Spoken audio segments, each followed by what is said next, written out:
One of these days I'm gonna end up forgetting the thing. I'm gonna miss the end of that song in timing the thing, and I'm gonna be mad at myself. Anyway, hi!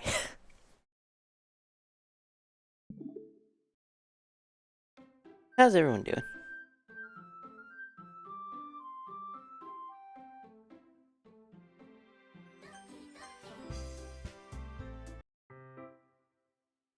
It's already Monday.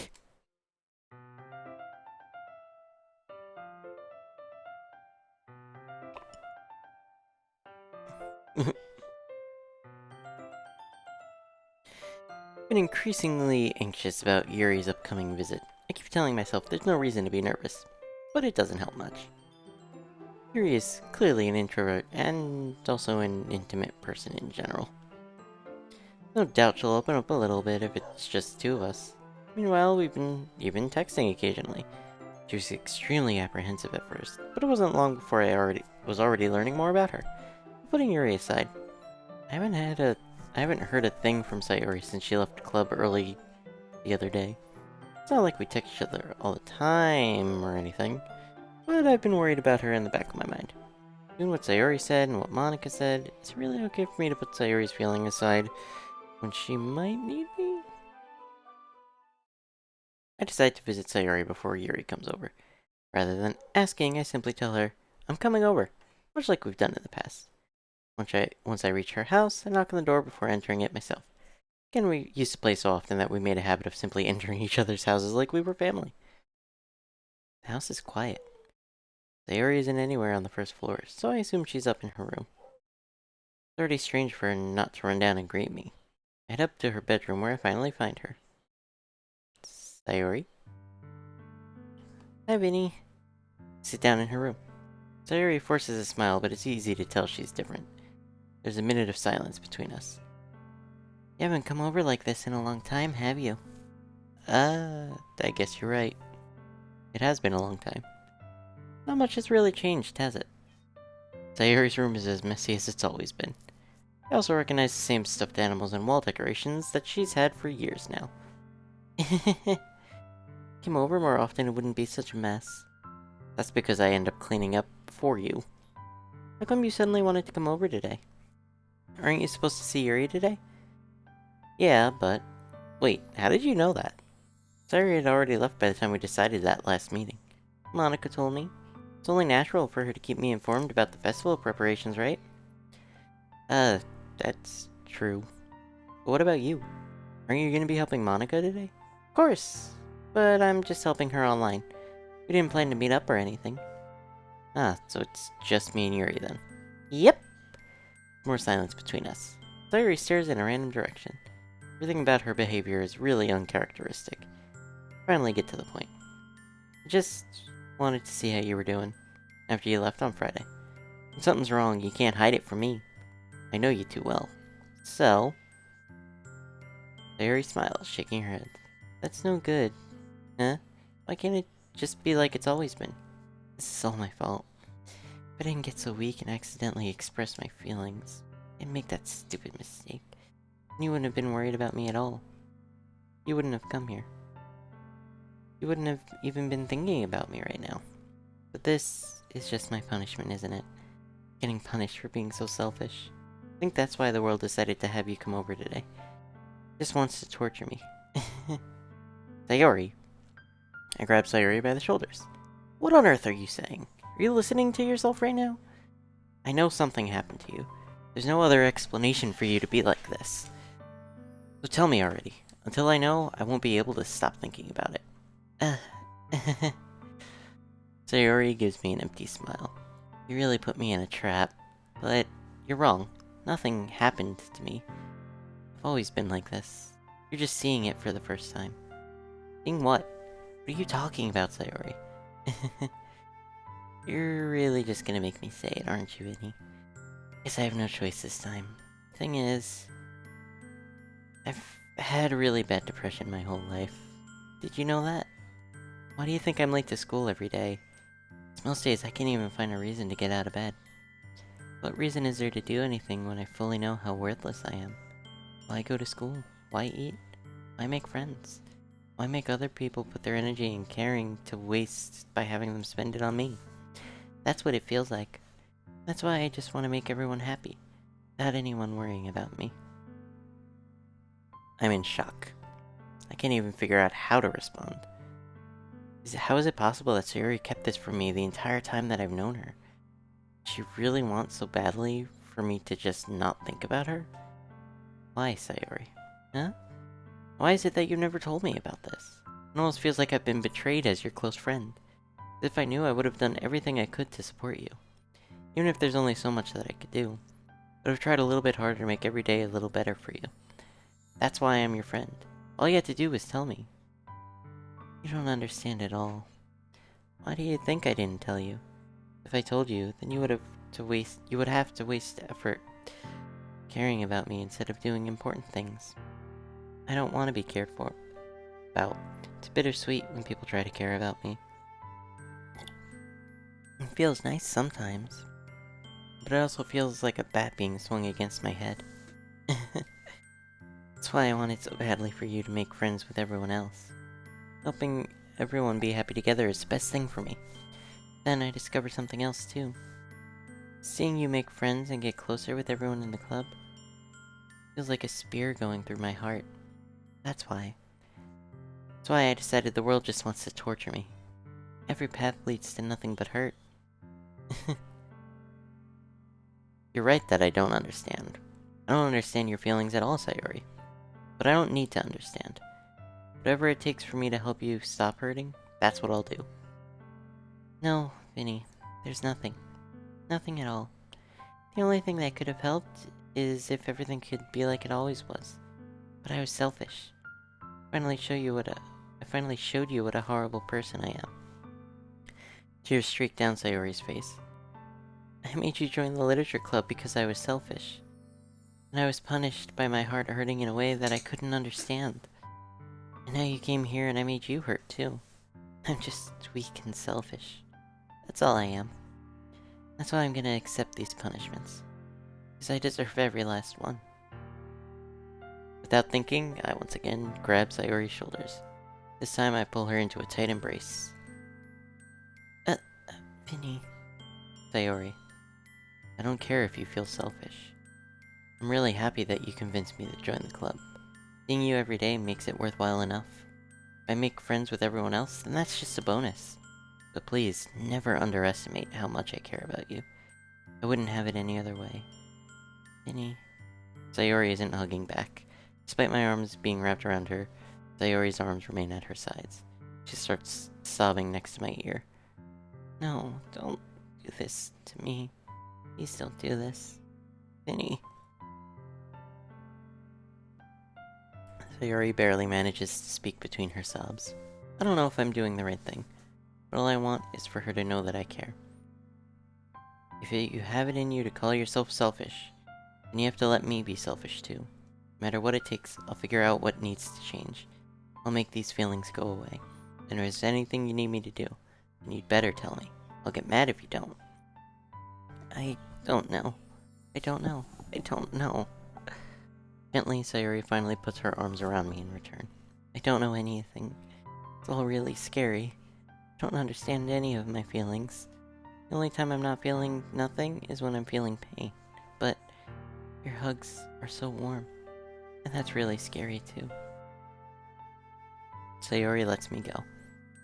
As she does so, I let her go as well. Festival is tomorrow. Yeah. It's gonna be fun, right? Yeah. How would you like for me to spend it all with you? It's what I want. I promise. I think that would be nice then. Yeah. If I could spend the whole day here, I would. All days, this has to be the one where I have other plans. Maybe I should cancel. No, don't. Please don't. If you did that, then I really wouldn't forgive you. But almost time for Yuri to come to meet me at my house. At the very least, do you want to come along and help out? It would be fun. To my surprise, she shakes her head. I'm sorry. I don't know if that would be very good for me today. You understand, right? It's kinda hard for me to fully understand, but I'm trying my hardest. It's okay. Don't worry too much about it. I'll see you tomorrow, okay? Alright. I look forward to it. Say goodbye to Sayori and exit her house. On the way home, I find myself still feeling uneasy, but it's hard for me to keep thinking about it when Yuri is about to come over too. I think Sayori is right. I shouldn't be worrying too much, and we're definitely gonna have a great time tomorrow. I should just focus on what's ahead of me. As I approach my house, I see something that makes me feel a moment of panic. Yuri? Thank goodness. You're a little early. Sorry I wasn't home yet. Were you waiting for a long time? No, I just got here. But I started getting really nervous when nobody answered the doorbell. You always could have texted me. If I had known, I would have reassured you and hurried more on my way home. I suppose that's true. I didn't think of that for some reason. Should be common sense to do that, but I decided to ignore it. Anyway, let's go inside. See, you brought a lot of stuff with you. That's right. And did you manage to find everything I asked you to buy as well? Yeah, pretty much. At least I hope I got everything right. I'm sure it'll be fine. I take Yuri to my room. First thing she does is glance around curiously, which makes me feel anxious. It's so clean. I cleaned it before you came over, so... It's very considerate of you to do. No, it would be really embarrassed for my room to be a mess while you were here. Well, I do enjoy cleaning. I would have gladly helped you clean. That would be even more embarrassing.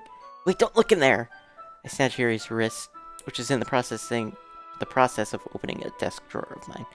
I'm sorry. I wasn't thinking for some reason. I was just spacing out. It's fine. I let go of Yuri's wrist.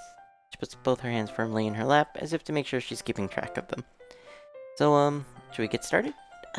Yes. I have a few things planned that you can help with. Decorations and other atmospheric enhancements? Atmospheric enhancements? You know, mood lighting, aromatherapy candles. Oh, wow. Didn't know you planned on taking it that far. Of course. The porn desk. Everyone has a spot for their porn stuff. Apparently mine is in my desk drawers. That I have none of. I want to help take our guests to a faraway place. The menu will stop by just out of curiosity. And for cupcakes, I guess.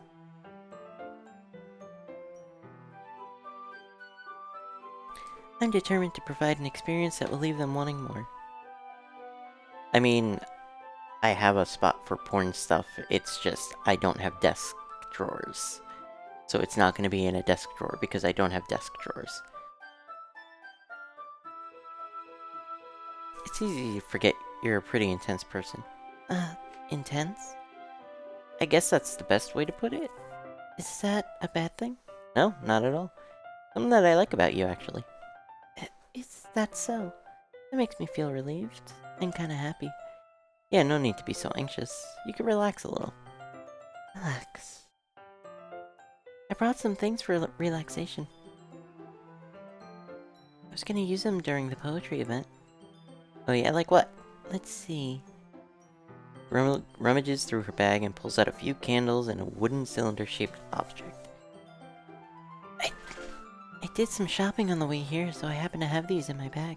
I plan to cover the windows in black paper and use the candles to light the room. I think that would be amazing, wouldn't you? Excuse me. Yeah, that would be really neat. What's the wooden thing, though? Oh god, hiccups. Oh, this? It's a diffuser for essential oils. How familiar are you with aromatherapy? Not familiar at all. Is that so? It's one of my favorite contributors to a positive atmosphere. Depending on the oils or herbs you choose, you could change the mood of the air itself. You can even feel it permeate through your body. Relaxation, positive energy, romance, reflection. It's almost like magic. Yuri takes the cylinder and pushes a switch on the bottom. In just a moment, a thin ray of vapor begins to spout through the small hole in the top. Karenology. Wow, that smells wonderful. What kind of mood is that one for? This is a jasmine essential oil. Oh, yo? One of my boys from the Attica server is here. I didn't expect to see anybody from the Attica server here. How you doing?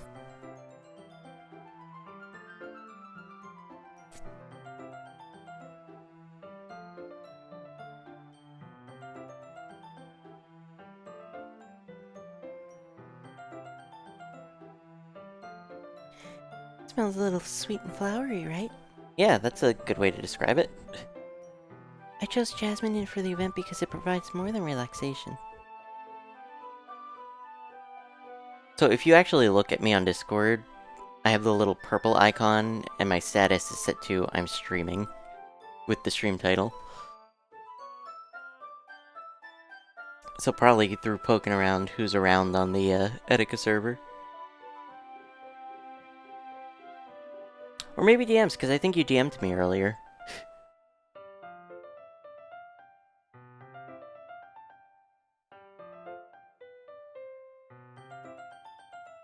You want that? Now I'm second guessing myself, so I'm gonna double check that. Yeah, you did.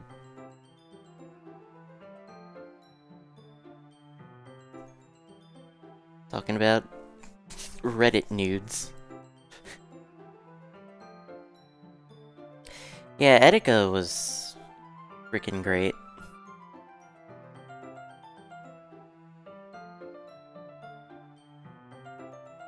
Jasmine enhances your emotions and helps you feel them flow through your body. Feel warmer and your heart pounds more heavily. Don't you think that'll be perfect for sharing our poems? It does sound suitable. But you seem to know a lot about this, so I'll trust your opinion with anything. Yuri smiles gently, clearly enjoying herself. She again reaches into her bag and pulls out several spools of thin ribbon. What are those for? Well, did you purchase the origami paper I asked you to get? Yeah, I have it over here. We won't be using the paper for folding origami. What I'd like to do is write a different word on each paper. We'll need about 100 of them. Oh yeah? What'll those be used for? Well, I'm gonna cut the pieces of ribbon to hang from the doorway in the classroom. Then we can fasten the paper onto the ribbons to create a doorway curtain. Wouldn't that be beautiful? It would also catch the eye of those passing by the room. It may attract some to peek inside. That's really creative. I had no idea you'd be so good at this, Yuri. That's so. Etika was quite the motivation.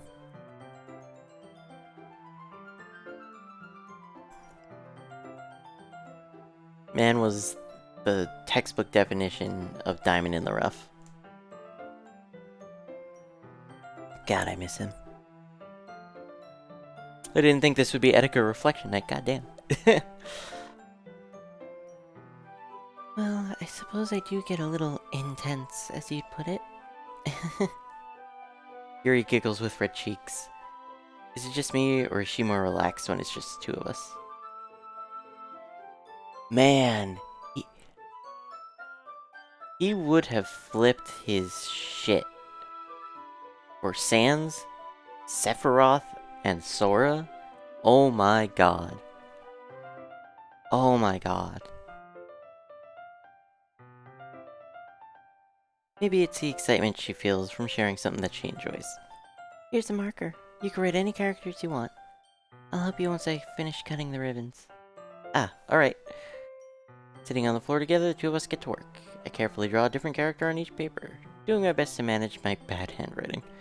Yuri unravels a long strand of red ribbon to her desired length. Then, she reaches into her bag once more and pulls out a pocket knife. Huh? The knife is strangely beautiful. The silver handle has an intricate pattern of waves etched into it. The blade itself is gently tinted blue. That's no ordinary pocket knife. It looks really fancy. Well...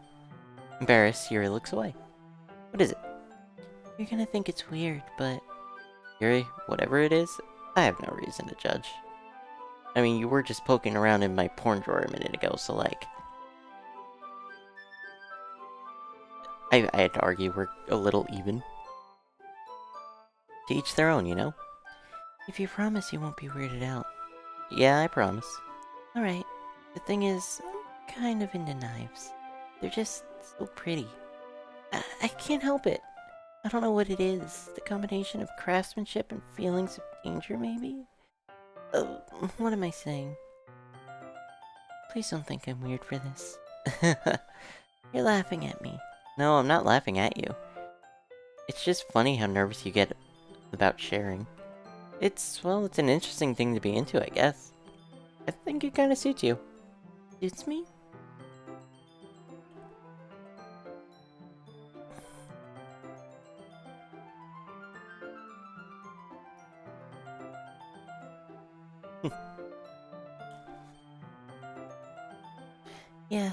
Yeah, it's kind of intense. Besides, it's a really cool looking knife, I can't deny that. It is, isn't it? Yuri relaxes her expression once again. Would you like to hold it? Sure, I'll check it out. Yuri carefully handed me the knife, with the handle facing me. Take it, turn it around in my hands. Feels heavy and extremely solid. How do you even get a knife like this? Curious of its sharpness, I feel the point of the knife with my index finger. Ow! Vinny, why did you do that? I didn't expect it to be that sharp. I barely touched it at all. It's my fault. I should have warned you. This knife is extremely sharp. A little late for that. It can cut through skin like it's paper. Oh no. A small drop of blood trickles down the side of my finger. Yuri takes my hand and gives the wound a closer look. She stares at it and noticeably fidgets. If you're squeamish, I'll go wash it off now. Oh my. Without warning, Yuri puts my finger in her mouth and licks the wound. I feel her tongue curl around my finger. Startled, I instinctively pull my hand back. Oh, please forgive me, I wasn't thinking, Yuri lowers her head, her face burning up. That's the most embarrassing thing I've ever done. How could I do something like that? I'm sorry. Sure, it was a little weird and it took me by surprise. But I guess she was trying to help, right? Yuri, I think you're overreacting a little. She doesn't lift her head. What if she doesn't recover from this for the rest of the afternoon? Alright, you know what? This might be a stupid thing to do, but I do it anyway. I take Yuri's hand and lick her index finger in return. Vinny, did you really just do that? Now we're even. Yuri just looks at me like I did something wrong. I knew that would be a bad idea. Not for the sweet aroma of the jasmine oil, the air would be extremely heavy right now. You're so weird. Yuri calling me weird? I have no response to that. Where do you keep your bandages? I don't think I need one actually. It was a tiny cut. Look, it's already stopped bleeding. I see. That's relieving. Tension quickly lifted. We each resume our respective activities. Someone likes the taste of metallic on their taste buds.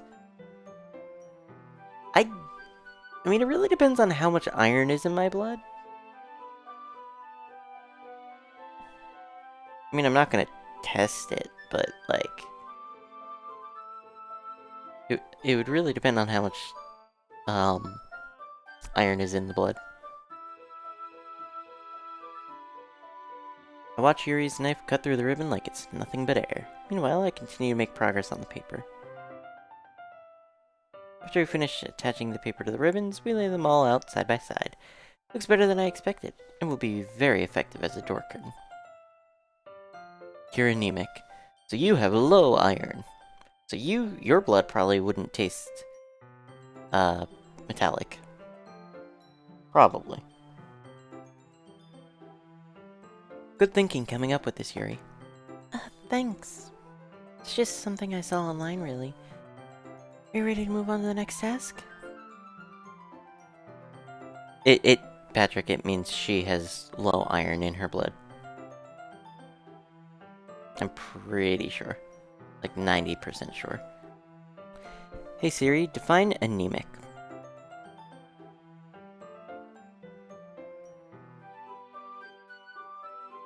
Of a person suffering of amnesia, the doctor said you were a bit anemic, lacking in color, spirit, or vitality. Noun. Person suffering from anemia. Human seeds are a rich source of iron and hence very beneficial for anemics. So yeah.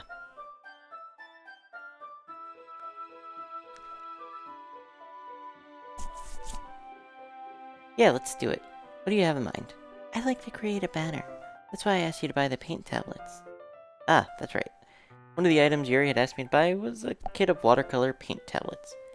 We'll need about 6 cups of water to put each of the tablets in. Do you mind fetching those for us?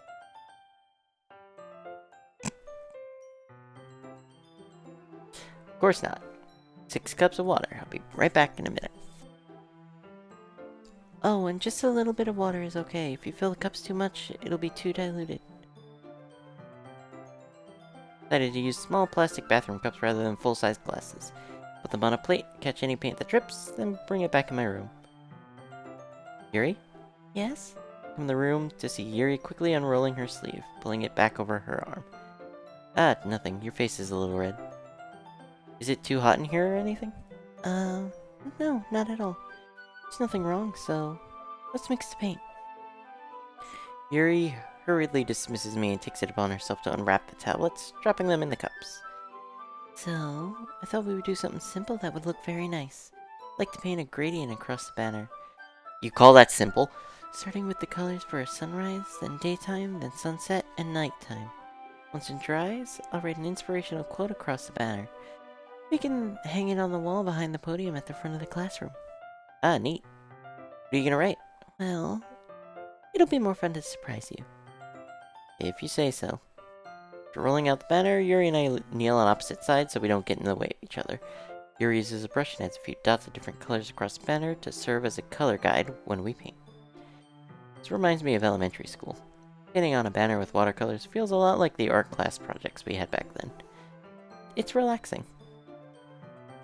I'm sorry if this feels too childish.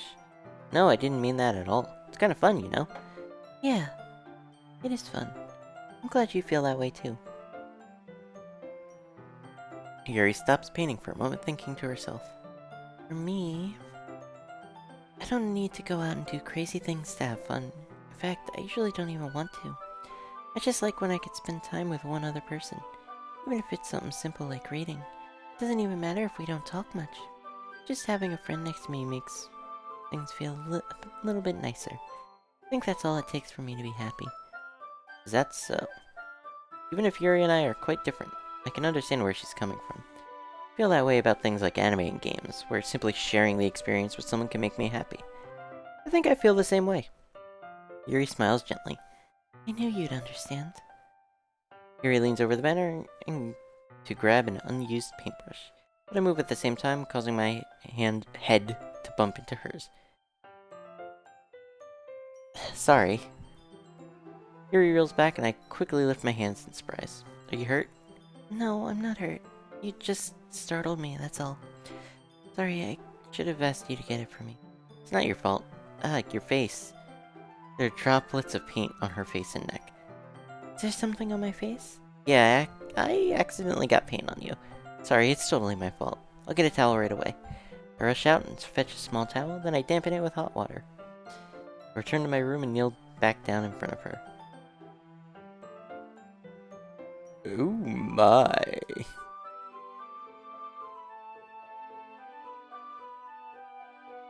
Here. Pat down Yuri's face and neck with the towel. Something wrong? It's hot. I just didn't expect it. Sorry. Didn't want to use cold water. Having finished, I start to retract my hand. But suddenly, Yuri holds my wrist. Wait. Just for a little longer. It feels really nice. Okay. Kimochi. Fuck you.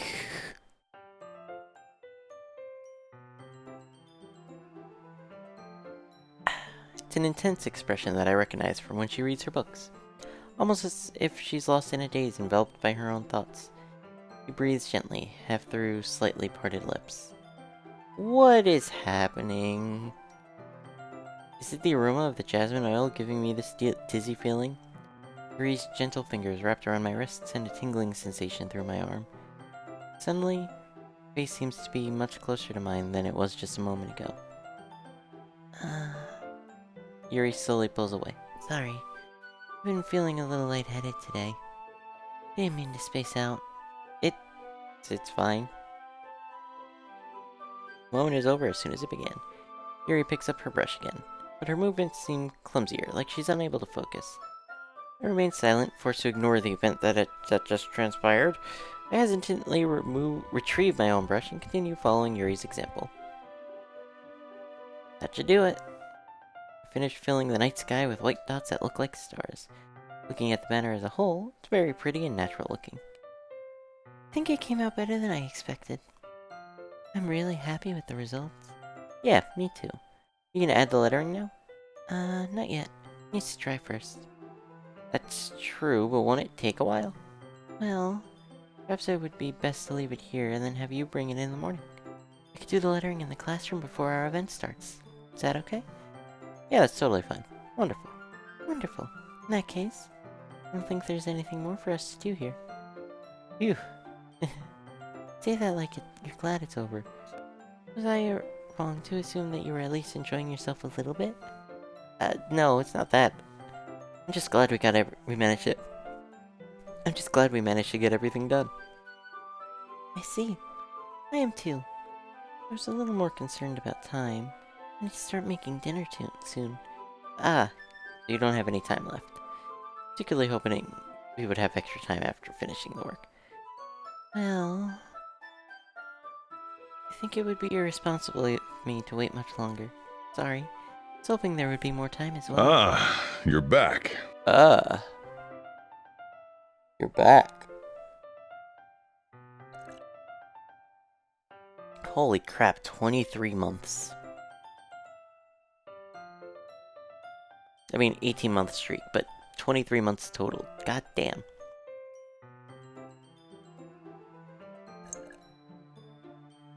It's probably my fault. Sorry for being such a slow worker. No, it's not your fault at all. And the important thing is that we got everything done, right? Yeah. So, shouldn't be disappointed or anything. Gathering all her things, Yuri seems to look a little downcast. I understand why.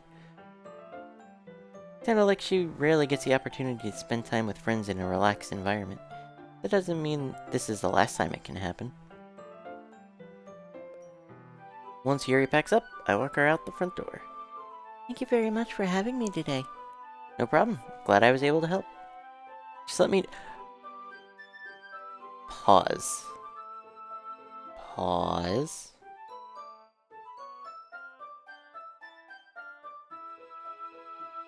There we go.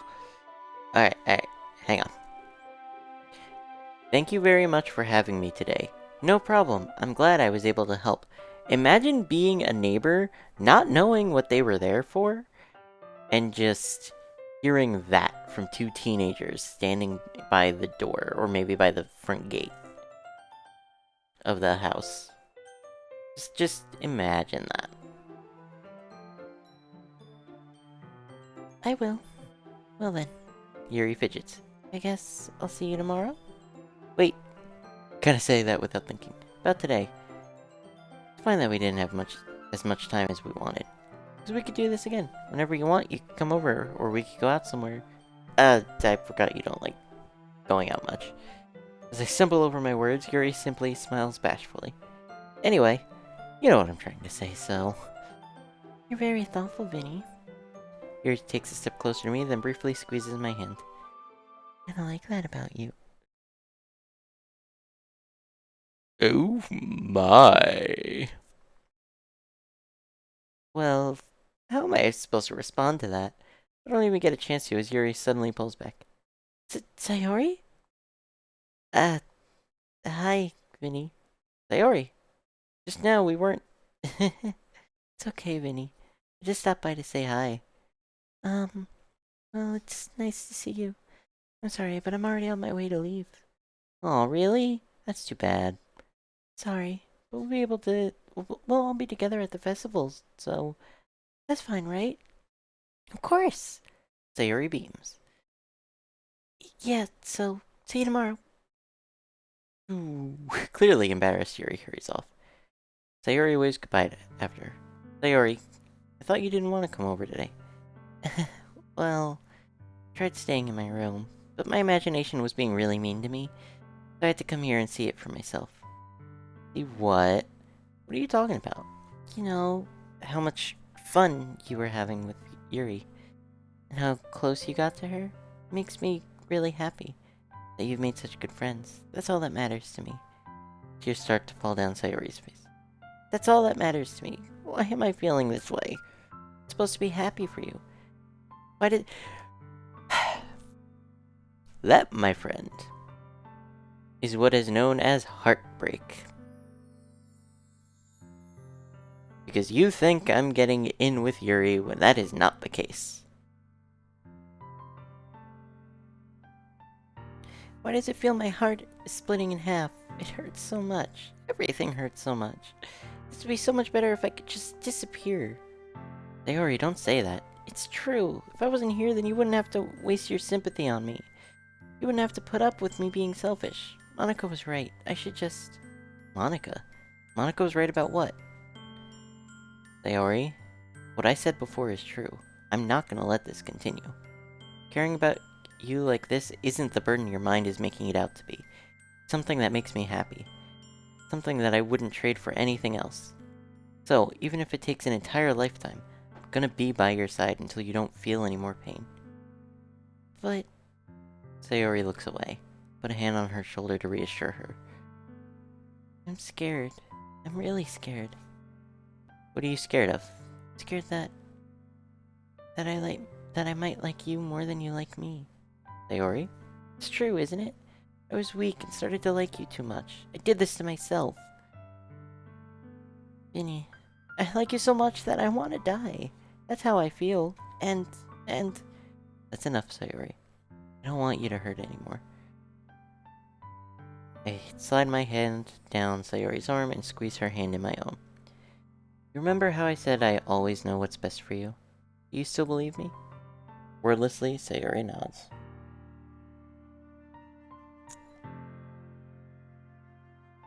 Even if you don't understand all of your own feelings, I know what you need the most right now, and that's what I'm gonna give you.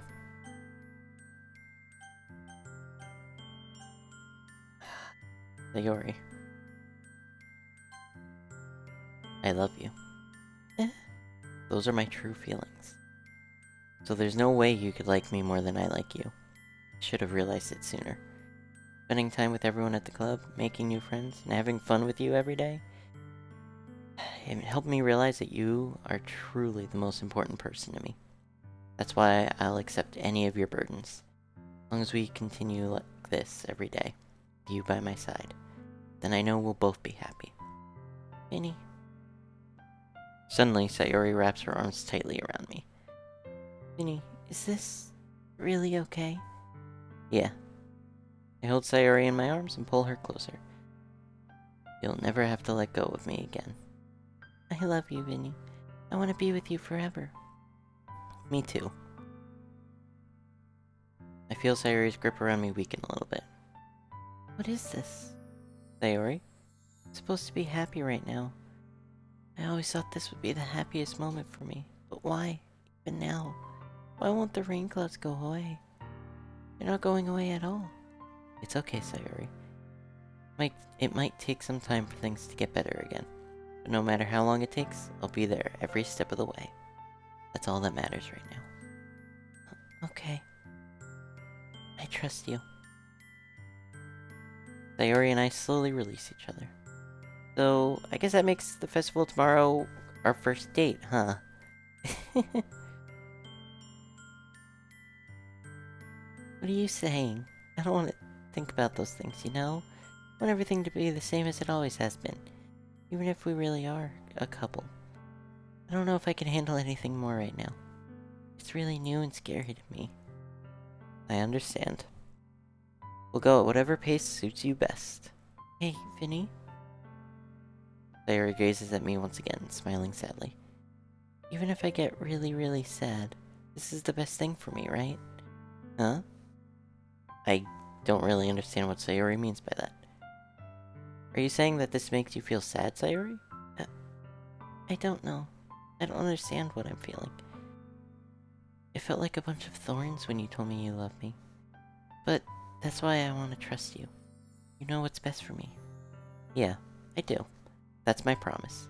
Say that, but in reality, I've never felt more uncertain when it comes to Sayori. Hot damn. This motherfucker is being blunt as shit. I know that I love her, and she loves me. But I'm having as much trouble understanding Sayori's feelings as she is.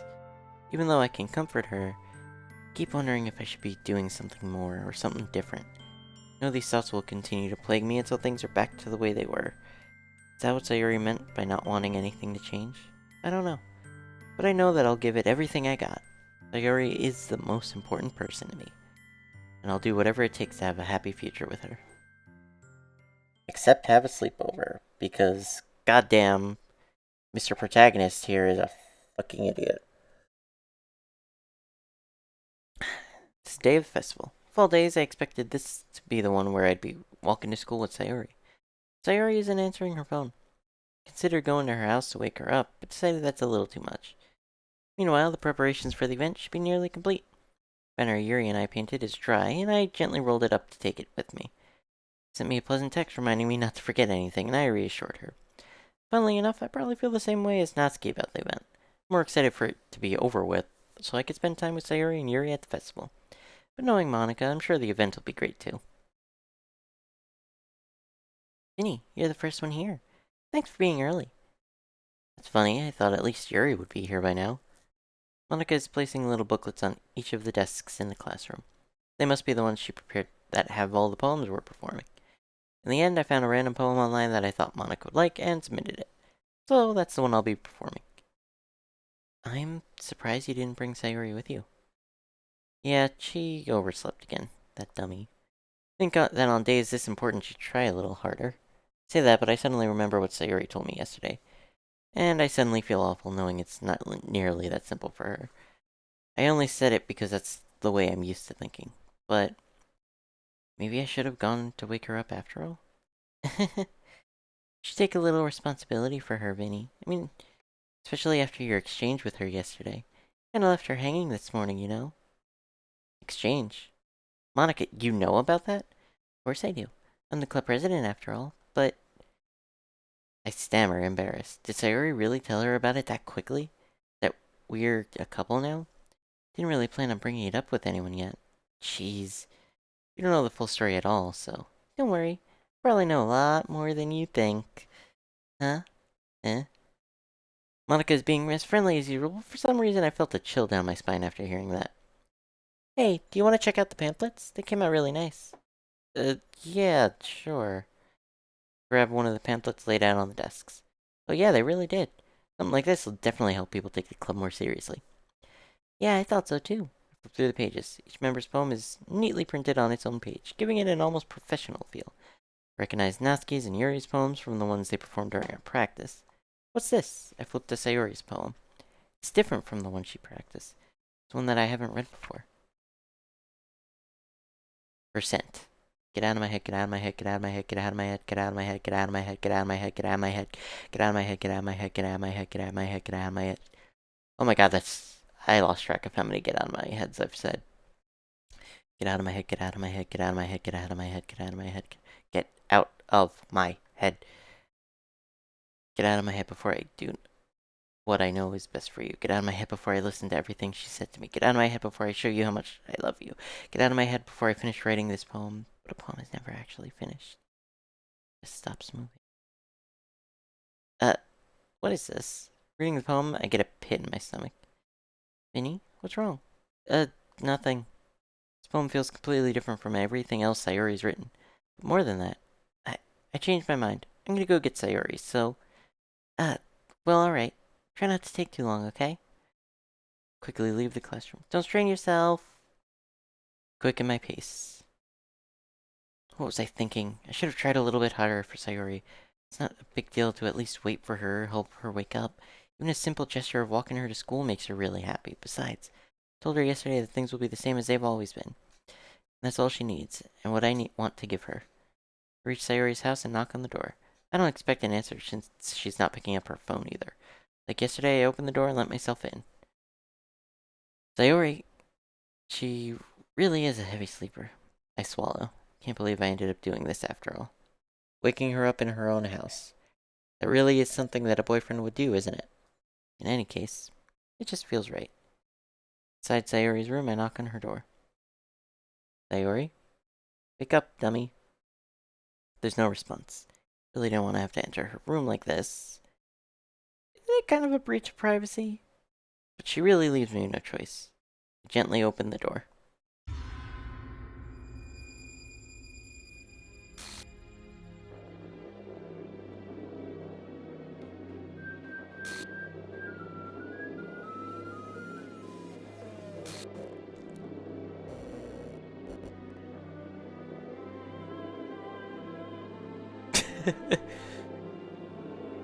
The scene that gave me a panic attack on stream in 2017. The hell? What the hell? Is this a nightmare? It has to be. This isn't real. No way this could be real. Sayori wouldn't do this. Everything was normal up until a few days ago. That's why I can't believe what my eyes are showing me. I suppressed the urge to vomit. Just yesterday, I told Sayori I would be there for her. I told her I know what's best, and that everything will be okay. And why? Why would she do this? How could I be so helpless? What did I do wrong? Confessing to her? I shouldn't have confessed to her. It's not what Sayori needed at all. She even told me how painful it is for others to care about her. And why did I confess to her and make her feel even worse? Why was I so selfish? This is my fault.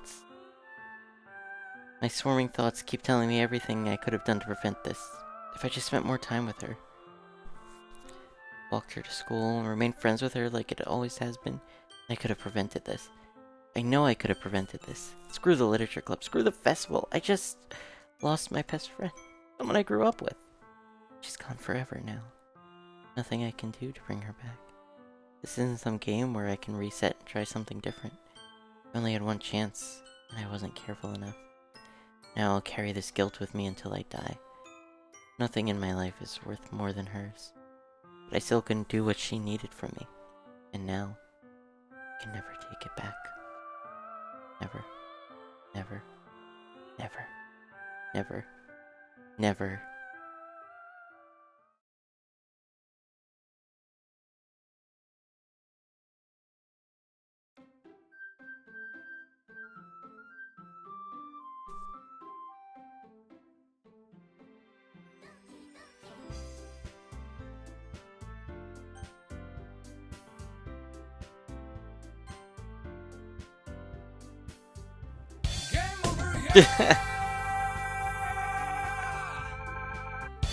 Well, I'd like to thank you all for watching, and have a good night.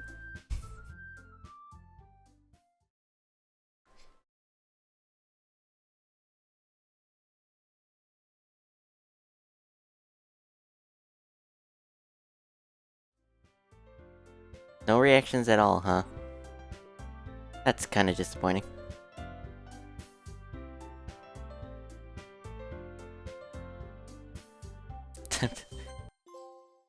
Start a new game.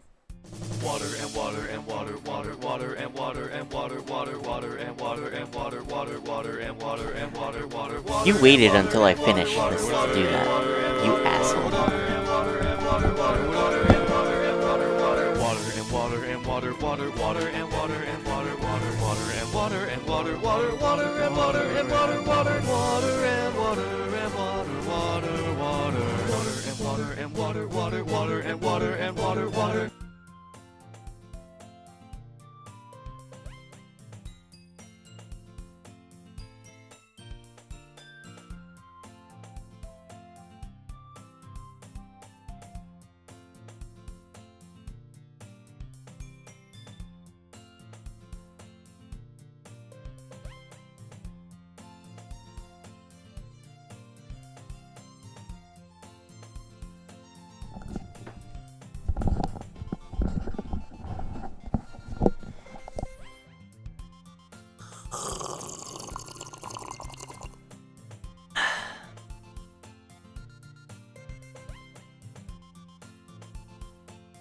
See an annoying girl running towards me from the distance, waving her arms in the air like she's totally oblivious to any attention she might draw to herself. That girl is my neighbor and good friend since we were children. You know, the kind of friend you'd never see yourself making today, but it just kind of works out because you've known each other for so long.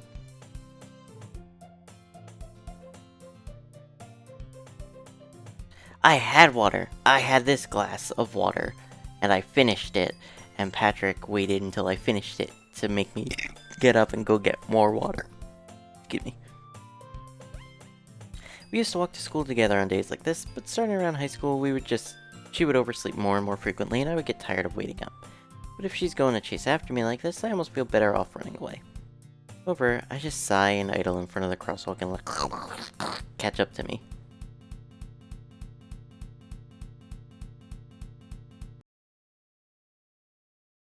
It's an ordinary school day, like any other. Mornings are usually the worst, being surrounded by couples and friend groups walking to school together. Meanwhile, I've always walked to school alone. I always tell myself it's about time I meet some girls or something like that. But I have no motivation to join any clubs. Perfectly content, but just getting by on the average, while spending my free time on games and anime. There's always the anime club. I could do that. There's always the anime club, but it's not like there would be any girls in it anyway. School day is as ordinary as ever, and it's over before I knew it. After I pack my things, I stare blankly at the wall, looking for an ounce of motivation. Clubs. There really aren't any that interest me. Besides, most of them probably be way too demanding for me to want to deal with. Guess I have no choice but to start with the anime club. Oh yeah, it wipes your saves. I forgot about that. Rudest thing I've ever seen a game do.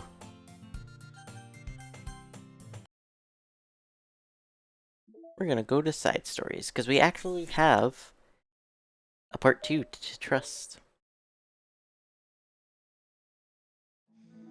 Another day passes in a flash, and it's already time for the next club meeting. Although Monica should have come up with a plan for today's club tasks, she hasn't been able to shake her guilt and anxiety after reading Sayori's poem. I'm so stupid. How did I let myself be the center of attention? Sayori's going through these kinds of feelings, and I'm letting her come for me instead of the other way around. What kind of club president does that? This whole time I didn't think to ask her about her own feelings. So much for this stupid vision. Sayori enters the club room with her usual smile. But upon seeing the downcast Monica, her smile quickly fades into an expression of concern. Monica? Is everything okay? I'm really sorry. I'm such a terrible friend. Huh? What are you talking about? You're an amazing friend. Monica shakes her head. I made this all about myself.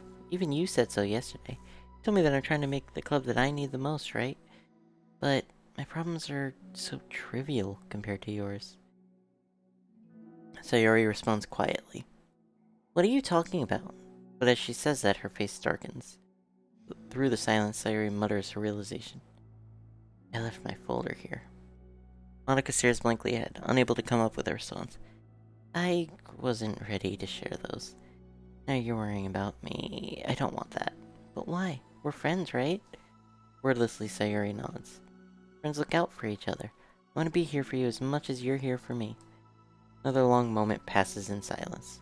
The air is incredibly heavy. This is different. It wasn't just about you yesterday. It was about the club. Besides, things were so happy yesterday. You don't need to do all this. You don't need to do this all of a sudden. I don't want it. I like happy. So, if you do this, then you're just being selfish. Monica massages her forehead, struggling through the frustration of such a paradox.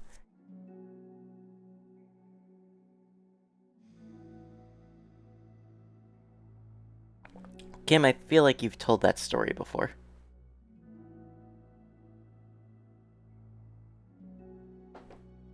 It's understandable that Sayori isn't ready to share certain things, but as unfair as it is for Monica to pry, it's also painful for Monica to force herself to ignore the needs of her friend. I'm sorry I looked. I disrespected your privacy. No, I don't blame you for looking. You would have at least needed to check if it was mine. Yeah. Okay. I understand that you don't want me to worry. I think I'll be able to put this aside so that we can move on. But, can you promise me something? Promise you what? This is the Literature Club. This is a place where people can express themselves in the ways that life normally doesn't allow them to. That's the vision. In fact, it's our vision. Right the way into your heart, or whatever. So I just want you to promise me that you'll remember that too. It doesn't have to be right now, but I want to be here for you when you need it.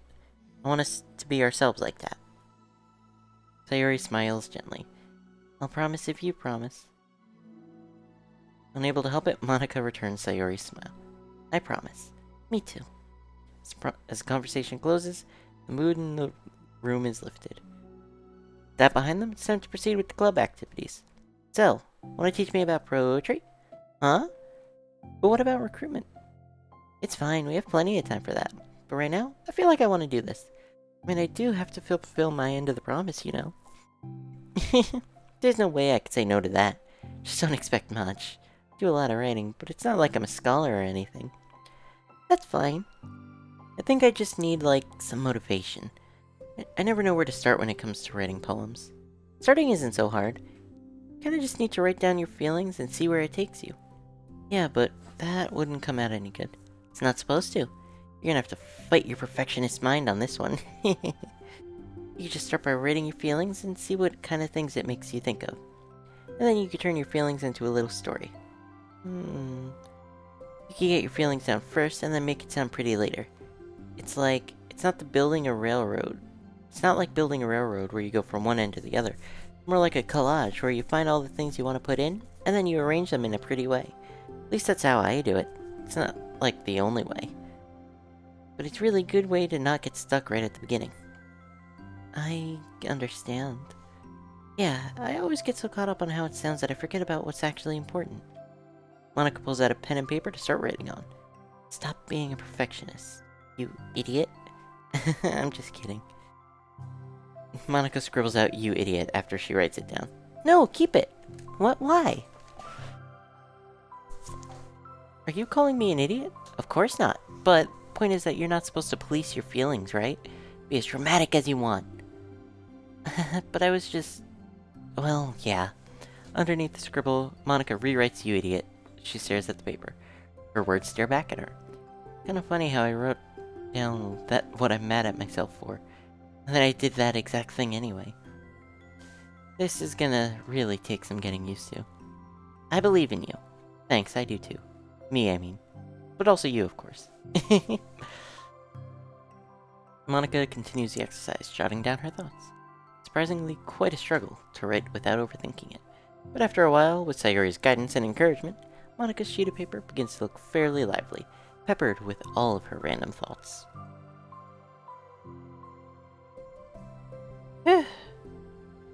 Monica looks up and down at her sheet. Gosh, I feel so tense looking at this. I hate it. It's also kind of liberating. I can tell how hard you're trying. It makes me happy. I think you'll be good at writing poems. Don't give me too much credit. I have to try really, really hard at it. But I think it's something that I'll enjoy doing. With you. Sayori beams. I'll stop here, but we still have time. Try to work on a new flyer for the club. I won't be so picky about the language. Yay, let's do it! With each passing day, the two of them became more confident in the club, not simply from their recruitment planning, but from their vision as well. As their bond strengthens, so does the essence of the literature club. Finally, they begin to truly feel like it's only a matter of time before they find more members.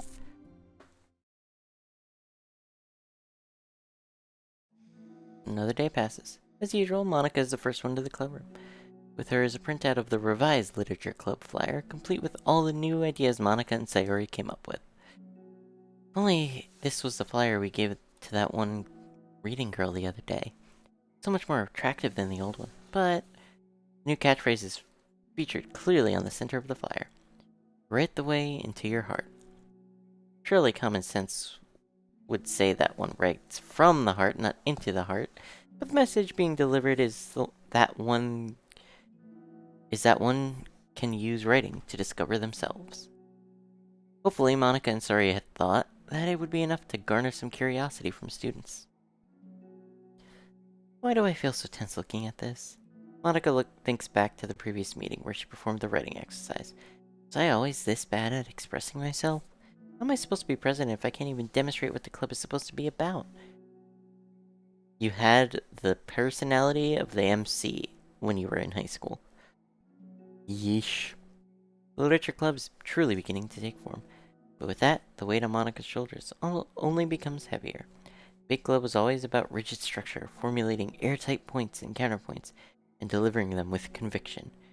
It was about the person on the outside. That's why Monica was so good at it. It existed entirely within her realm of comfort. It's suffocating. I need to break through this mental wall. I need to learn to express myself. For real? Monica pulls out a sheet of paper and grabs her pen. She presses the tip of the pen firmly against the page. But her hand doesn't move. Instead, a tiny blot of ink collects around the tip of her pen. Monica lifts her pen and stares at the little blotch. For some reason, she feels compelled to run her fingers through it. As she does, the black ink smears across the paper, ruining Monica's canvas. Out of spite for herself, Monica presses her pen down once again, letting the ink collect. She creates a second smear on the paper. Come on, Monica. Just move your hand, Monica writes.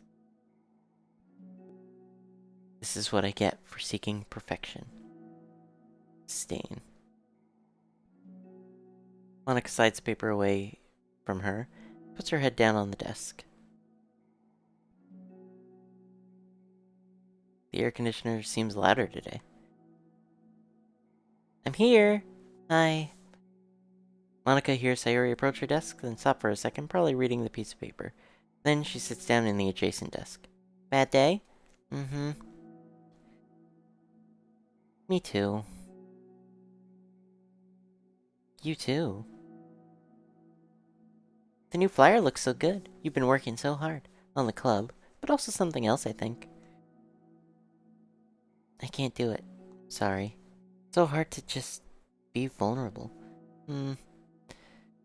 Sayori takes a sheet of paper from Monica's desk. She writes something down, then stares at it for a while. Can I trust you? Of course, you could trust me with anything. Sayori gazes at Monica with sadness in her eyes. Understanding the signal, Monica takes the paper from Sayori's desk and reads it.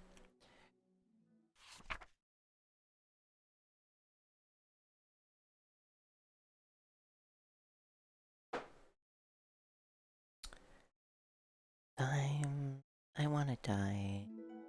Sayori. This is really, really hard for me. So, if I can do it, then you can too.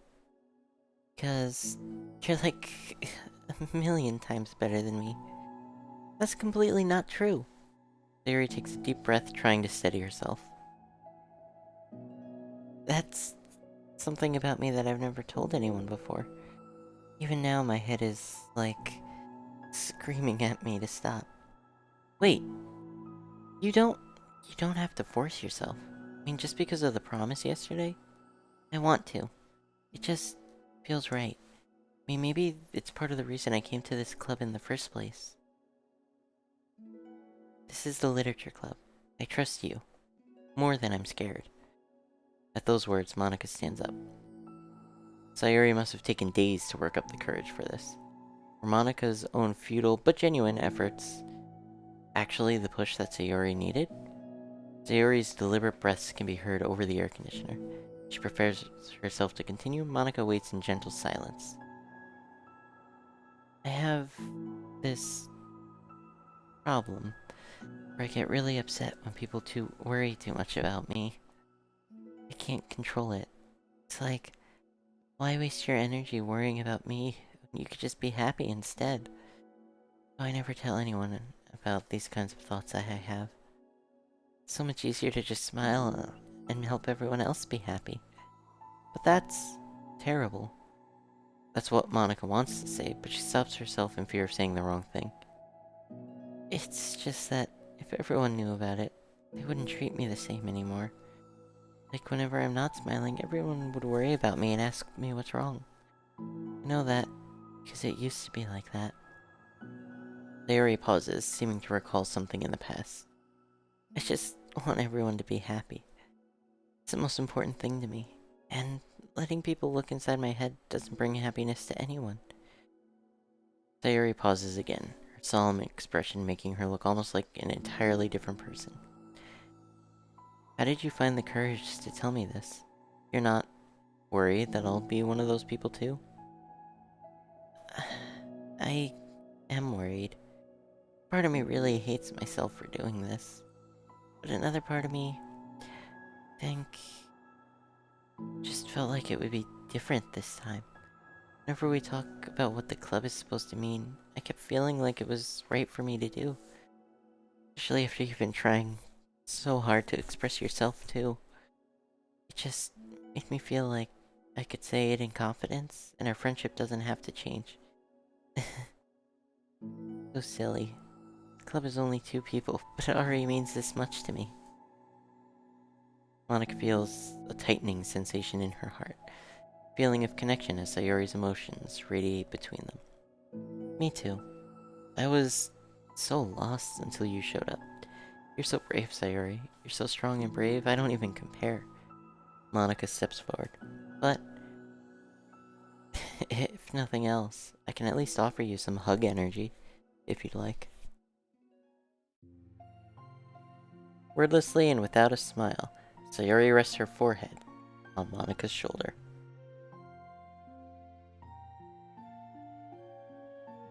Through their contact, Monica can almost feel the torrent of thoughts swimming in Sayori's head. In this moment, enchanted by the air of the club, Monica realizes that of all the days that have passed, this is the one where she really, really hopes that nobody new walks through the door. She speaks softly. You're like the sweetest girl I've ever met. You could say anything. I'll never judge you. Promise. Sayori's breath begins to quiver. She takes several deep breaths, trying as hard as she can to start speaking, to say the things she never once dared to say out loud. Finally, she speaks in a choked voice. I'm so worthless. I'm worthless, and everyone would be better off without me. She suppresses a sob as a tear falls down her cheek. I'm just an inconvenience to everyone. I'm not good at anything, and it just feels like everyone just has to put up with me. And I hate it. I hate it. The more Sayori speaks, the more she fails to control her voice, falling victim to the overwhelming sadness clutching at her throat and chest. I don't want to have these thoughts. I want them to go away. And now I'm making you put up with me. I just want to die. As soon as Sayori loses her composure, Monica becomes determined to keep her own. She only wants to be what Sayori needs right now. She won't let any sadness show. Her voice comes through as soft as gentle. This isn't putting up with you. I'm just being your friend. She offers a few words of comfort. But she knows, Sayori said it herself, that the thoughts Sayori experiences are ones that don't belong. And Monica can't magically make them go away.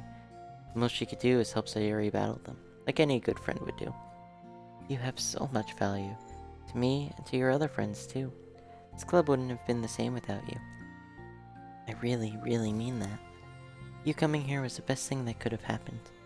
Even if we never got any other members, I would still be happy. That's what brought you here. Brought us a vision. And you also brought happiness. And that's your favorite thing to do, right?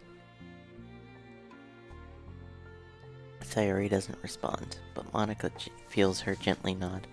No more words are needed between them. Two share their embrace for a while longer, Monica letting Sayori take as much time as she needs. Once her breathing steadies and her sniffles fully cease, Sayori lifts her head and wipes her eyes. I guess I needed that. Some days are harder than others. Well, I'm here whenever you need me. But any other time, I'll make sure that things are the way they usually are. That's what makes you happy. Thanks. You're the best. No, you are. Two exchange smiles. You know, sorry to bring this up all of a sudden, but have you considered talking to a professional? It's scary. It's already so hard to tell people. Yeah, well, of course it will always be your choice, but if you're ever looking to find the courage for it, I could do my best to help you. Thanks.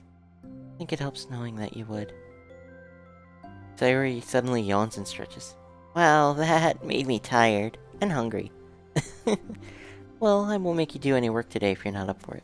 No, I want to. I mean, I could say that it's definitely one thing that makes me happy. Monica smiles, but I might have to get a snack first. All of a sudden, the sound of the door causes the two of them to turn their heads. The door opens halfway, then stops. A face peeks inside. A face that seems familiar.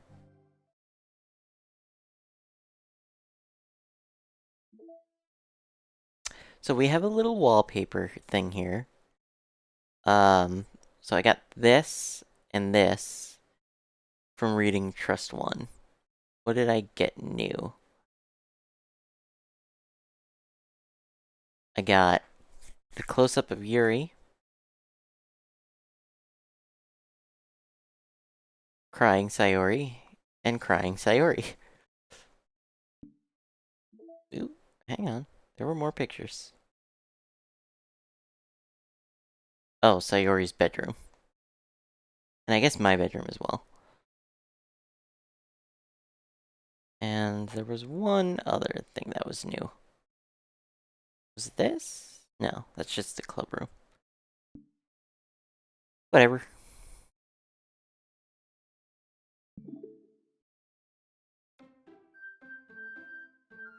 I don't know if I agree with that, Patrick.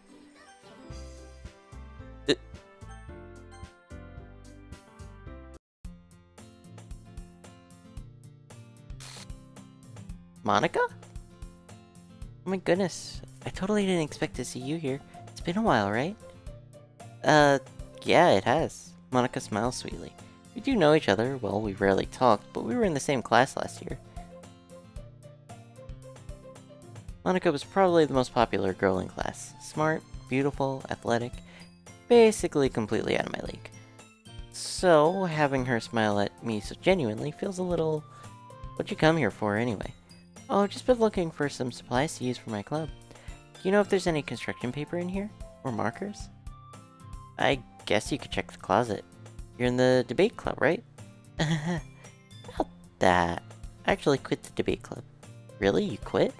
Yeah. To be honest, I can't stand all of the politics around the major clubs. It feels like nothing but arguing about the budget and publicity and how to prepare for events. I'd much rather take something I personally enjoy and make something special out of it. In that case, what club did you decide to join? Actually, I'm starting a new one. A literature club. Literature.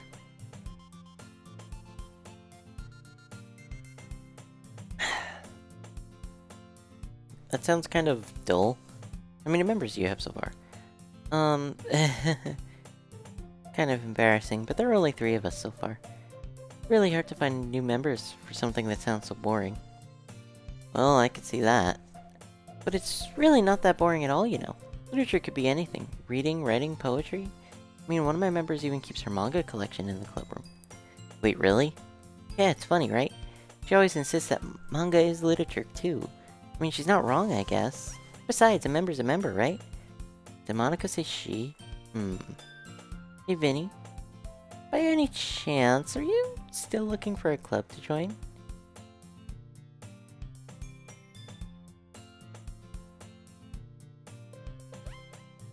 I mean, I guess so, but in that case, is there any chance you could do me a big favor? I won't ask you to join, but could you at the very least visit my club? It would make me really happy. Please? I guess I have no reason to refuse. Besides, how could I ever refuse someone like Monica? I mean, it's Monica. Sure, I guess I could check it out. Ah, awesome! You really are sweet, you know that? It's nothing, really. Shall we go then? I'll look for the materials another time. You're more important. Unless today marks the day I sold my soul to Monica and her irresistible smile. I dejectedly follow Monica across the school and upstairs, a section of the school I rarely visit. Monica, full of energy, swings open the classroom door. Listen up, maggots! We have a new one! Huh? A guest? Seriously, you brought a boy? Way to kill the atmosphere. Don't be mean, Natsuki. But anyway, welcome to the club. All words escape me in this situation. This club is full of incredibly cute girls. So, let me guess. You're Monica's boyfriend, right? What? No, I'm not. Natsuki. Girl with the sour attitude, whose name is apparently Natsuki, is one I don't recognize. Her small figure makes her look like a first-year student. Anyway, this is Natsuki, energetic as usual, and this is Yuri, the vice president. It's nice to meet you. Yuri, who appears comparably more mature and timid, seems to have a hard time keeping up with someone like Natsuki. Yeah, it's nice to meet both of you. So, I ran into Vinny in a classroom, and he decided to come check out the club. Isn't it great? Wait, Monica, didn't I tell you to let me know in advance before you brought anyone new? I was going to, well, you know, Sorry, I didn't forget that, but I just happened to run into him. In that case, I should at least make some tea, right? Yeah, that'd be great. Why don't you come sit down? The girls have a few desks arranged to form a table. Yuri walks to the corner of the room and opens a closet. Meanwhile, Monika and Natsuki sit across from each other. Still feeling awkward, I take a seat next to Monika. So, I know you didn't really plan on coming here, but we'll make sure you feel right at home, okay?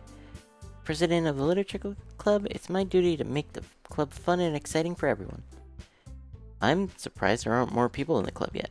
Must be hard to start a new club. You could put it that way. Not many people are very interested in putting out all the effort to start something brand new. Especially when it's something that doesn't grab your attention, like literature. You have to work hard to convince people that you're both fun and worthwhile. But it makes school events like the festival that much more important. I'm confident that we can all really grow this club before we graduate. Right, Natsuki? Well, I guess.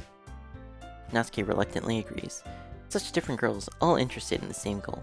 Monika must have worked really hard just to find these two. Yuri returns to the table, carrying a tea set. She carefully places a teacup in front of each of us before setting down the teapot in the middle. Keep a whole tea set in the classroom? Don't worry, the teachers gave us permission. After all, doesn't a hot cup of tea help you enjoy a good book? I guess. Don't let yourself get intimidated. Yuri's just trying to impress you. Huh? That's not... Insulted, Yuri looks away. I meant that, you know. I believe you. Well, tea and reading may not be a pastime for me, but I at least enjoy tea. I'm glad. Yuri faintly smiles to herself in release. So, what kind of things do you like to read? Well, manga.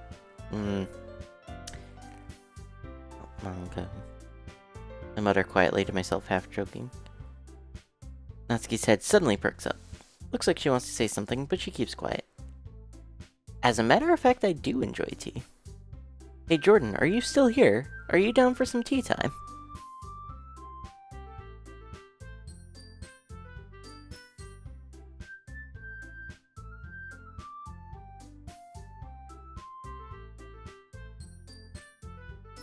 I'm gonna take the silence as a no. Alright, we're not having tea time tonight. Not much of a reader, I guess. Well, that can change. What am I saying? I spoke without thinking after seeing Yuri's sad smile. Anyway, what about you, Yuri? Well, let's see. Yuri traces the rim of her teacup with her finger. My favorites are usually novels that build deep and complex fantasy worlds. The level of creativity and craftsmanship behind them is amazing to me. And telling a good story in such a foreign world is equally impressive. Yuri goes on, clearly passionate about reading. She seems so reserved and timid since the moment I walked in, but it's obvious by the way her eyes light up that she finds her comfort in the world of books, not people. But you know, I like a lot of things. Stories with deep psychological elements usually immerse me as well. Isn't it amazing how a writer can so deliberately take advantage of your own lack of imagination to completely throw you for a loop? Anyway, I've been reading a lot of horror lately. I read a horror book once. Yeah, she may as well be having a conversation with a rock. I'd expect that from you, Yuri. It suits your personality. Oh, is that so? Really, if a story makes me think or takes me to another world, then I really can't put it down. Real horror is often very successful at changing the way you look at the world, if only for a brief moment. This is the same conversation we had originally.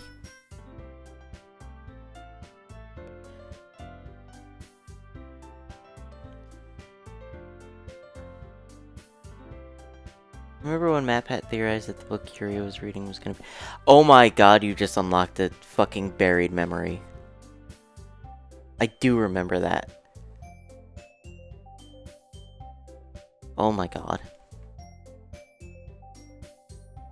Don't say it out loud. Give that back.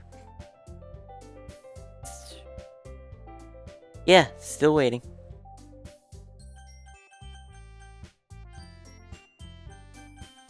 I guess this is considered new dialogue. Why don't you share them sometime? You wouldn't like them. Not a very confident writer yet? I understand how Natsuki feels.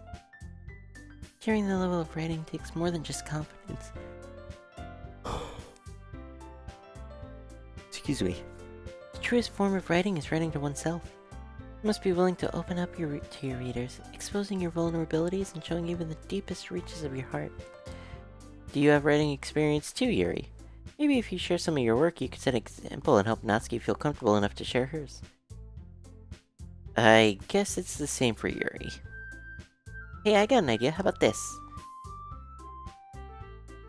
Let's all go home and write a poem of our own. Then, next time we meet, we'll all share them with each other. That way, everyone is even. I mean, I thought it was a good idea. Well, I think you're right, Monica. We should probably start finding activities for all of us to participate in together. I did decide to take on the responsibility of vice president after all. I need to do my best to nurture the club as well as its members. Besides, now that we have a new member, it seems like a good step for us to take. Don't you agree as well? Hold on. No. It does not fit at all.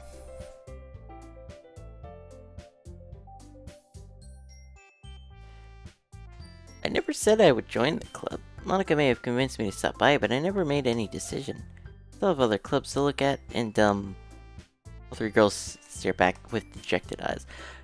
Natsuki still does not look dejected, she looks just angry.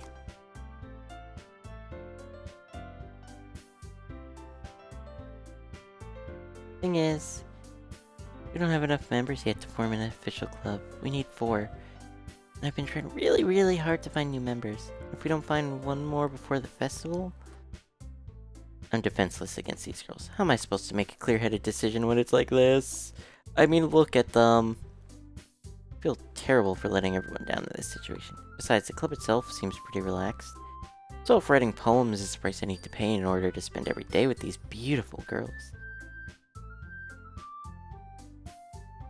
Yeah, I know, but he described them as dejected, and I'm just calling out the bullshit.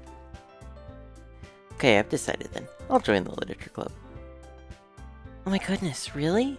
Do you really mean that? Yeah, it could be fun, right? It really did scare me for a moment. I mean, if you really just left after all this, I would be super pissed. Vinny, I'm so happy. We could become an official club now. Thank you so much for this. You're really amazing.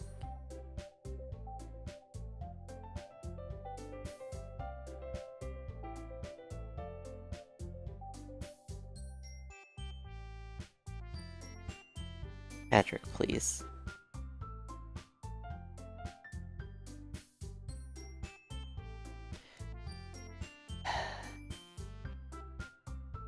I'll do everything I can to give you a great time, okay? Thanks, I guess. Okay, everyone. I think with that, we can officially end today's meeting on a good note. Everyone remember tonight's assignment. Write a poem to bring to the next meeting so we can all share. Look forward to seeing how you express yourself. Yeah. I guess I'll be on my way then. See you tomorrow. Can't wait. That, I depart the club room and make my way home. The whole way, my mind wanders back and forth between the 3 girls. Natsuki, Yuri, and of course Monica. Will I really be happy spending every day after school in a literature club? Perhaps I'll have the chance to grow closer to one of these girls. Alright, I'll just need to make the most of my circumstances, and I'm sure good fortune will find me. Guess it starts with writing a poem tonight.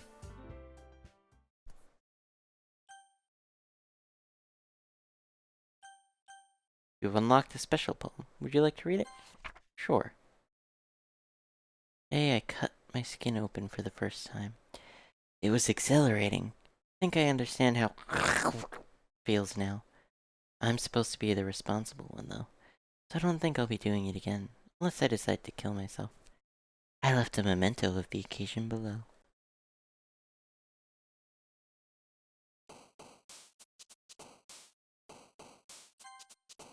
Hurt. Alone. Judgment. Lazy. Broken. Peace. Heaven sent. Melancholy. I think it was. Sugar. Ribbon. Beauty. Clumsy.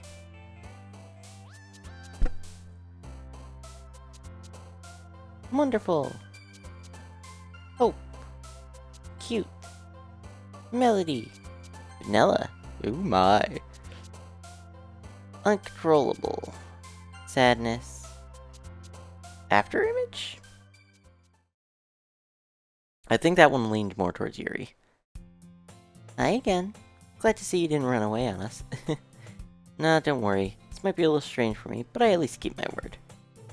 Well, I'm back at the literature club. I was the last to come in, so everyone else is already hanging out. Thanks for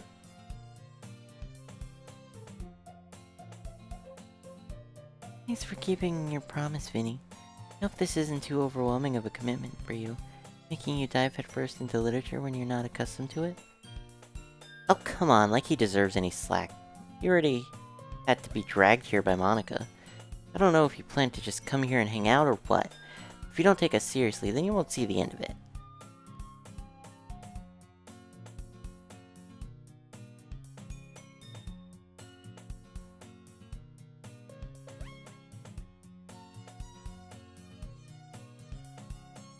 I could not read the fucking dialogue box.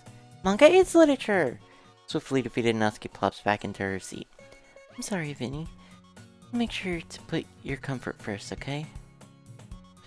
Oh, you know what? I could check the history. Natsuki, you certainly have a big mouth for someone who keeps her manga collection in the club room. Natsuki finds herself stuck between saying Monica and manga. Manga is literature! Yuri shoots Natsuki with a disappointed glance. Anyway, now that you're in the club and all, perhaps you might have interest in picking up a book to read? Well, can't really say no either way. Like you said, I'm in this club now. It only feels right for me to do something like that, if you ask. Oh, no. No, no, no. Wait, I didn't mean it like that. If you really don't want to, then forget I said anything, I guess. No, it's not that, Yuri. I want to try to be a part of this club, so even if I don't read often, I'd be happy to pick up a book. Okay. Alright, that background is not normal. It's at much more of an angle than it was before, and it is fucking with my head.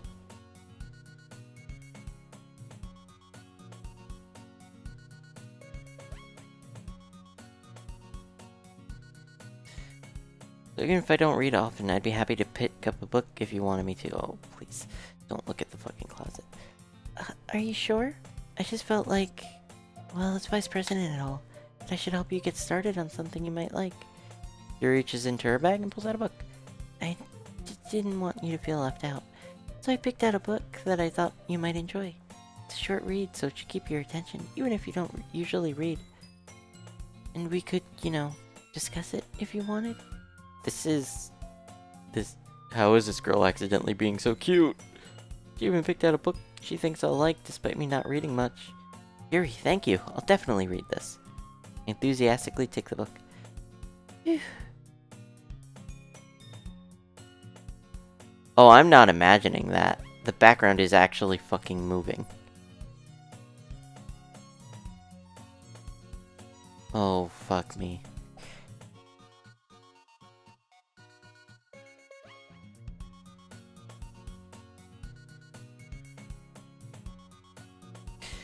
Well, you can read it at your own pace. I look forward to hearing what you think. Oh, God.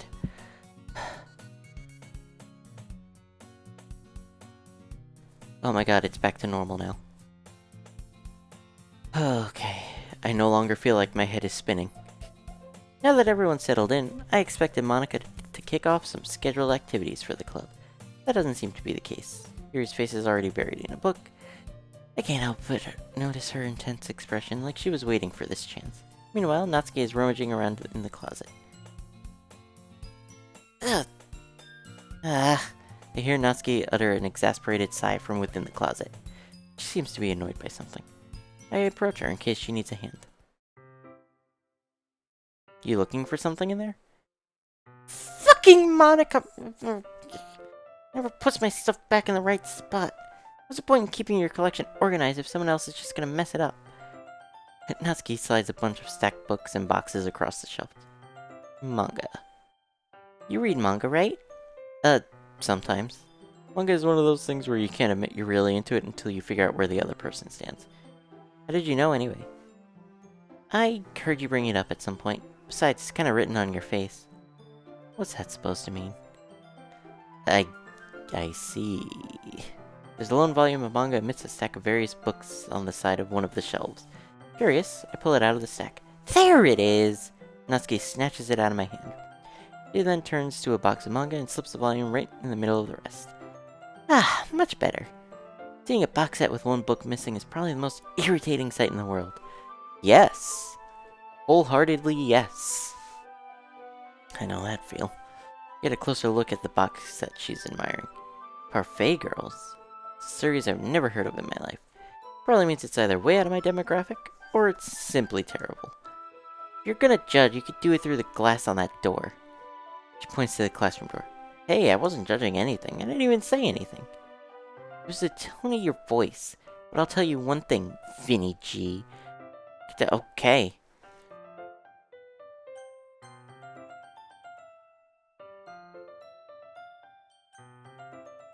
Don't judge a book.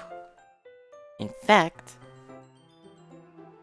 Natsuki pulls the first volume of Parfait Girls from the box. I'm gonna show you exactly why. She shoves the book right into my hands. I stare at the cover. Features 4 girls in colorful attire striking animated feminine poses. It's exceedingly moe. Don't just stand there. Blah. He grabs my arm and pulls me into the closet. He then takes a seat against the wall beneath the windowsills. She pats the ground next to her, signaling me to sit there. Wouldn't chairs be more comfortable? I take my seat. Chairs wouldn't work. You can't read at the same time like that. Huh? Why is that? I guess it's easier to be close together like this. Don't just say that! It'll make me feel weird about it. Natsuki crosses her arms and scooches in an inch. In the closet. Both of us in the closet. Under the windowsill that's apparently in the closet. Sorry. Didn't exactly expect to be sitting this close to her either. Not that I could say it's a particularly bad thing. I open the book. It's only a few seconds before Natsuki once again inches closer, reclaiming the additional space while she hopes I won't notice. I can feel her peering over my shoulder, much more eager to begin reading than I am. Wow, how long has it been since I read the beginning? You don't go back and flip through the older volumes every now and then? Not really, maybe sometimes after I've already finished the series. Hey, are you paying attention? I haven't even started reading. I am, but nothing's really happened yet, so I could talk at the same time. Looks like it's about a bunch of girls in high school. Typical slice of life affair. Kinda grew out of these since it's rare for the writing to be entertaining enough to make up for the lack of plot. Are you sure this isn't boring for you? It's not! Even though you're just watching me read? Well, I'm fine with that. If you say so. I guess it's fun sharing something you like with someone else. I always get excited when I convince any of my friends to pick up a series I enjoy. You know what I mean? You don't? That's not... Well, I wouldn't really know. What do you mean? Don't you share your manga with your friends? Could you not rub it in? Jeez. Sorry. Like I could ever get my friends to read this. They just think manga is for kids. Can't even bring it up without them being all like, you still haven't grown out of that yet? Make me want to punch them in the face. Ugh, I know those kinds of people. Honestly, it takes a lot of effort to find friends who don't judge, much less friends who are also into it. I'm already kind of a loser, so I guess I gravitated towards the other losers over time. But it's probably harder for someone like you. Yeah, that's pretty accurate. Wait, which part? I mean, I feel like I can't even keep it in my own room.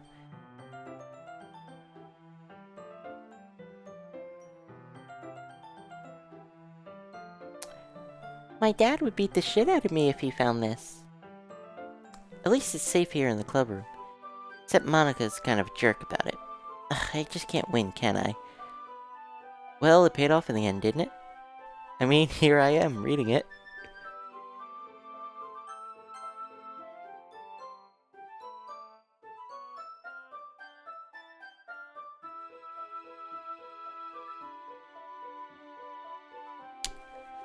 The history doesn't say anything.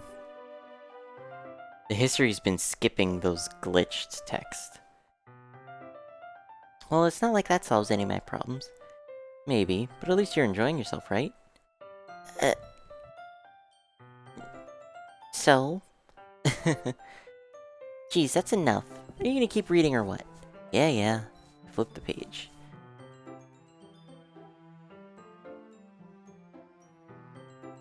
Time passes. People move. Like a river's flow, it never ends. Natsuki is strangely quiet now. I glance over at her. Looks like she's started to fall asleep. Hey, Natsuki. Yeah? Suddenly, Natsuki collapses straight into me. Hey!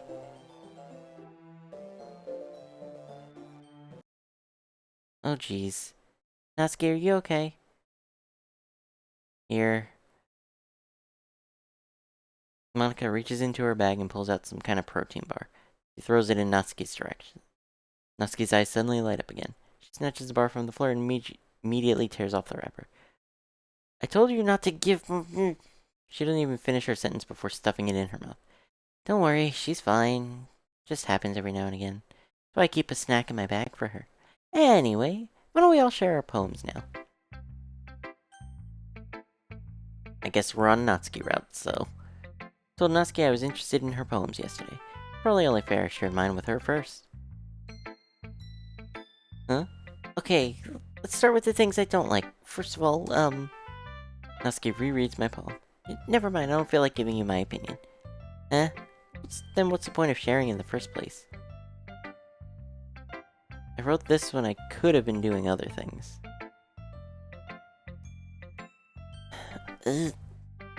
In fact, remember how I said I wanted to read your poems? That's what I had in mind when writing this. I want to help you feel comfortable enough to share yours, like Monica said. Well, I would be more comfortable sharing my poem if yours was really bad. You were supposed to show me some dumb poem and make me go like, ha, well it's not that great, but let me show you what real literature looks like. And you went and ruined it. I hope you're happy. So in other words, you're saying you liked it. Natsuki's retort gets caught in her throat.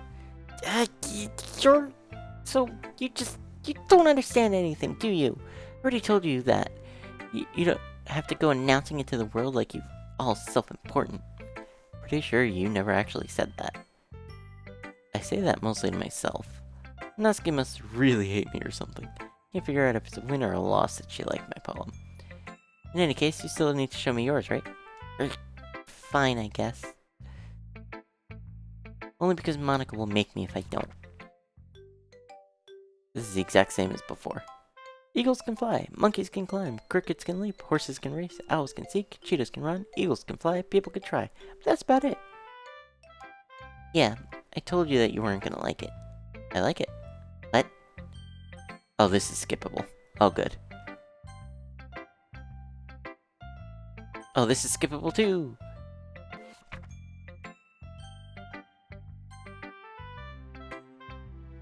This is new, though. Hi, Vinny. Having a good time so far? Yeah.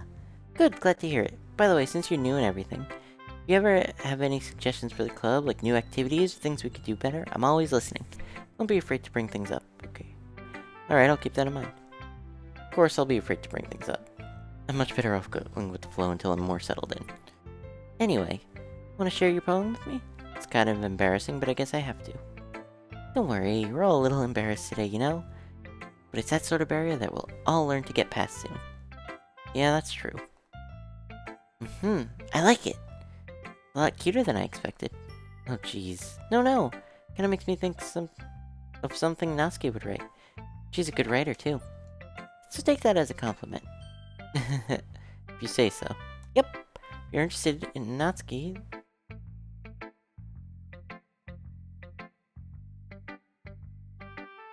Excuse you? If you're interested in Natsuki, then always keep a snack on you. She'll cling to you like a puppy. Natsuki's dad doesn't give her lunch money or leave her any food in the house, so she's in a fussy mood pretty often. Sometimes she just loses all of her strength and shuts down, like earlier. It's just a guess, but I think she's so small because her malnutrition is interfering with her adolescent growth. But hey, some guys are into petite girls too, you know. Hey, fuck you. sorry, just trying to look at the bright side. Anyway, do you want to read my poem now? Don't worry, I'm not very good. You sound pretty confident for someone who claims to not be very good. Well, that's because I have to sound confident. Doesn't mean I always feel that way, you know? I see. Well, let's read it then. Hole in wall, but he wasn't looking at me, confused. Remembering the time I took some Adderall when you worked at McDonald's and didn't know what it was. You did what?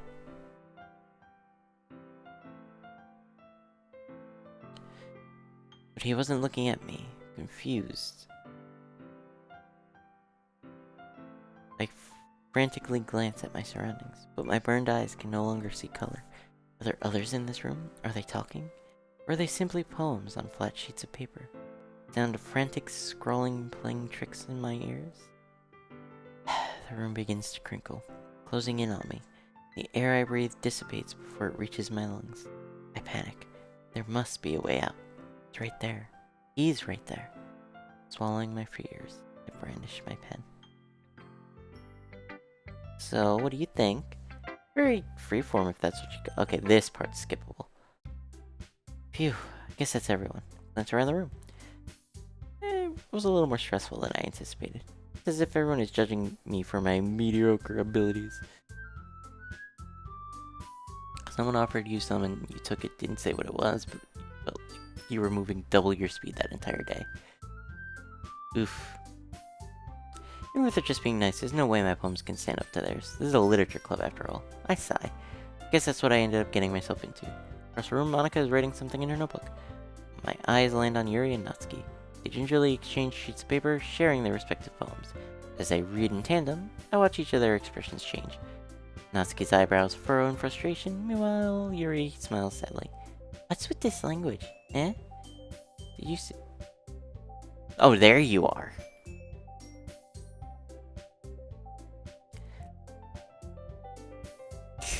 You saw this stream 5 years ago. Oh god, it was 5 years ago. I guess you could say it's fancy. Thanks. Yours is cute. Cute? Did you completely miss the symbolism or something? It's clearly about the feelings of giving up.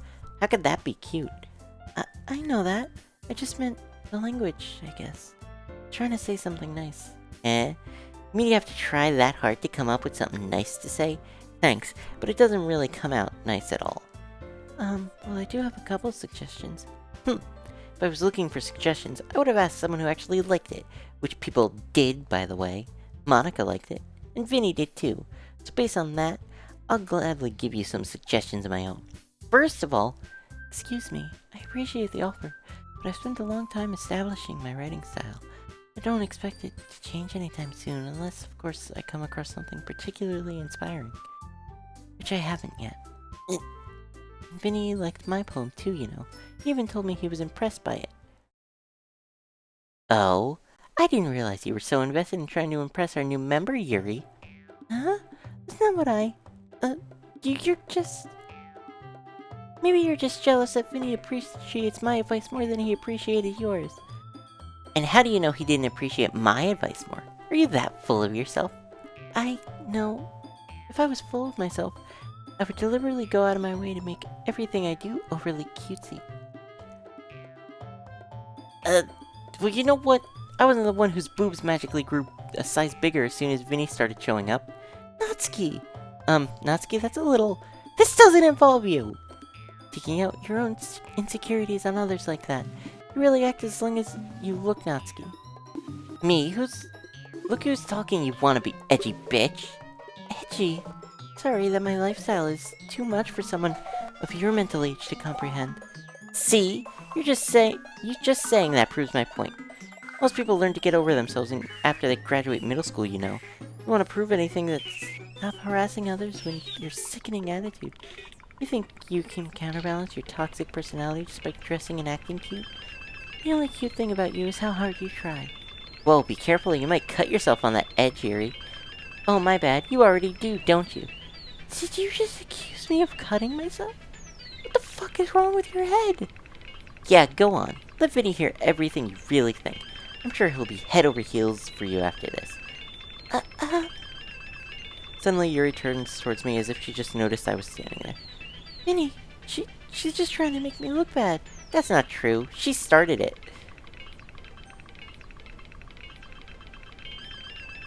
I have no idea what the fuck that said.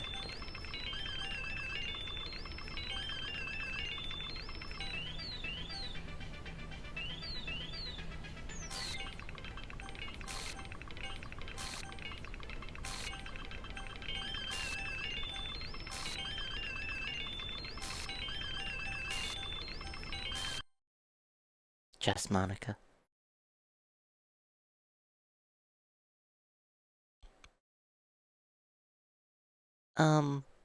Hey Vinny, why don't we step outside for a little bit, okay? Sorry about that. I really shouldn't have tried to get you involved. Probably better for us to stay out of this. We'll go back inside once they're done yelling. Some president I am, huh? Can't even confront my own club members properly. Just wish I was able to be a little more assertive sometimes.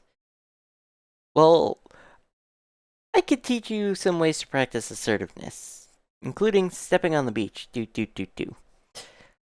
But I never have it in me to put my foot down against others. You understand, right? Anyway, this makes you want to spend less time with the others, and that's fine. I'd be happy to spend time with you instead. Suddenly, Natsuki runs out of the classroom. She quickly runs away. Oh dear. Well, it looks like they're done.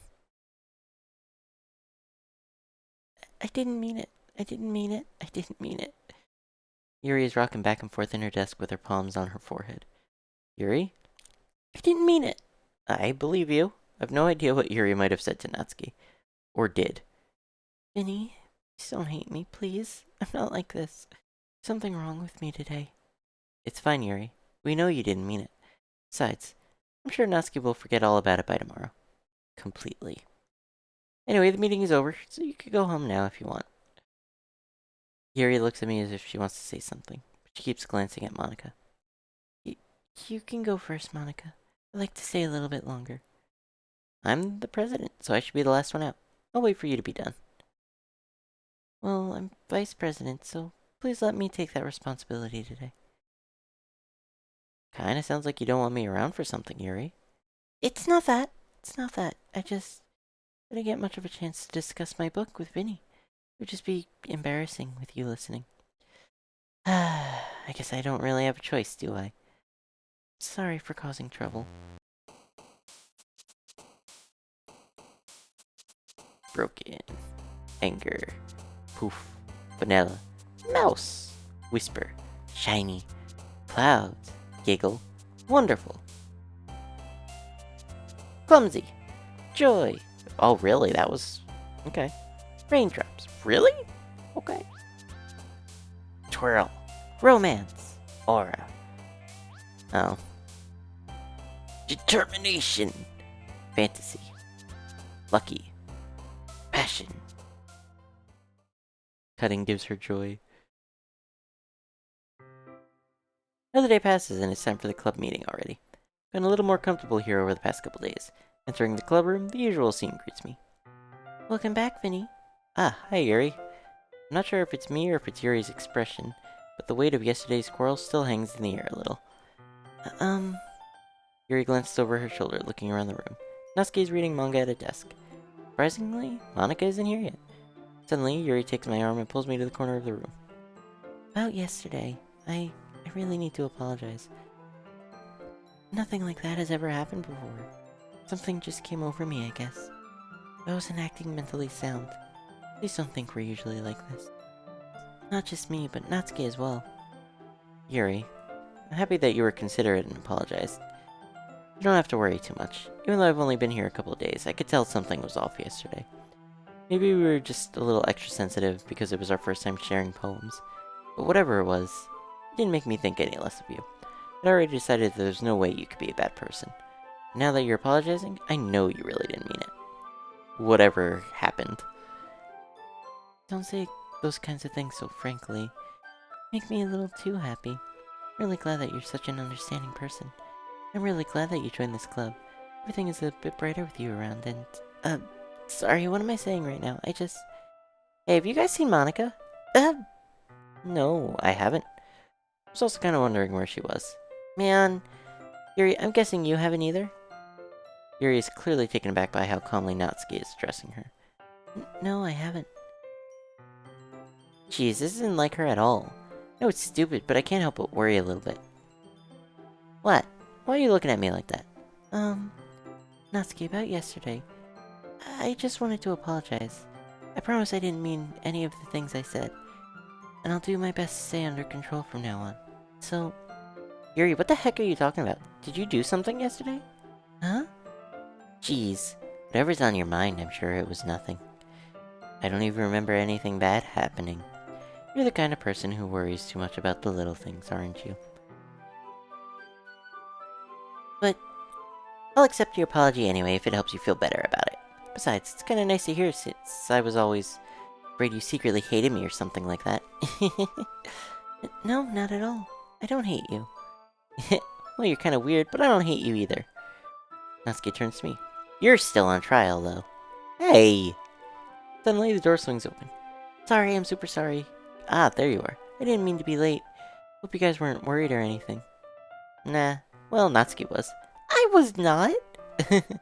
What took you so long, anyway? Well, my last period today was study hall. To be honest, I kinda lost track of time. That makes no sense, though. You would have had to hear the bell ring, at least. Must not have heard it since I was practicing piano. Piano? I wasn't aware you played music as well, Monica.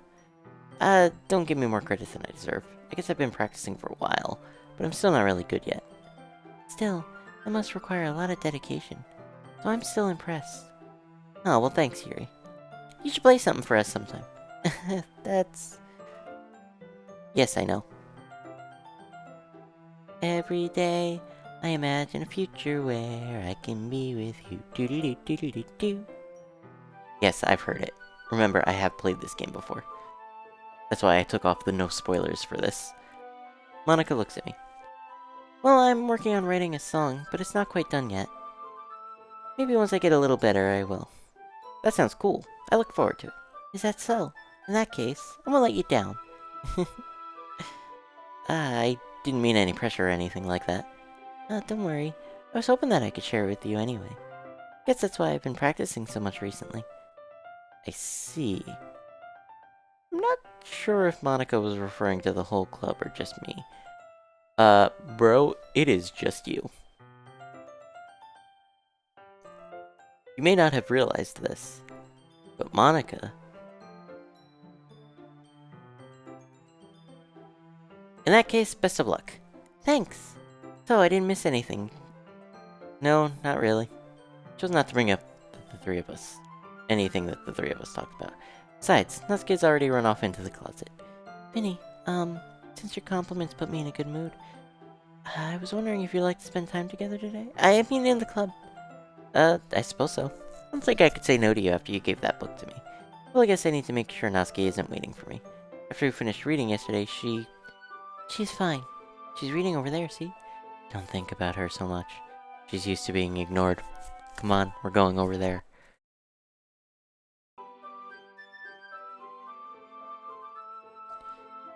What's the story about anyway? Well, I look at the cover of the book. The book is titled Portrait of Markov, an ominous-looking eye symbol on the front cover. Basically, it's about this religious camp that was turned into a human experiment prison. And the people trapped there have this trait that turns them into killing machines that lust for blood. The facility gets even worse, and they start selectively breeding people by cutting off their limbs and affixing them to... oh, that might be a little bit of a spoiler. But anyway, I'm really into it. The book, I mean. Not the thing about the limbs. I mean, kind of the thing about the limbs. But I would never force anybody into it. Consent is a bitch. It's kind of dark, isn't it? Yuri made it sound like it was going to be a nice story, so the dark turn came out of nowhere. Are you not a fan of this sort of thing? No, it's not that. I mean, I could definitely enjoy those kinds of stories, don't worry. I hope so. Yeah, I totally forgot that Yuri is into those things. Patrick, what is that picture that you just posted in the group chat? Is that a Game Boy Advance running GarageBand?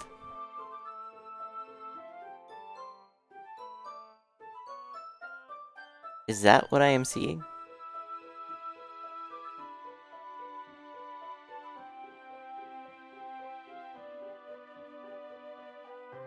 She's so shy and reclusive on the outside, but her mind seems to be completely different.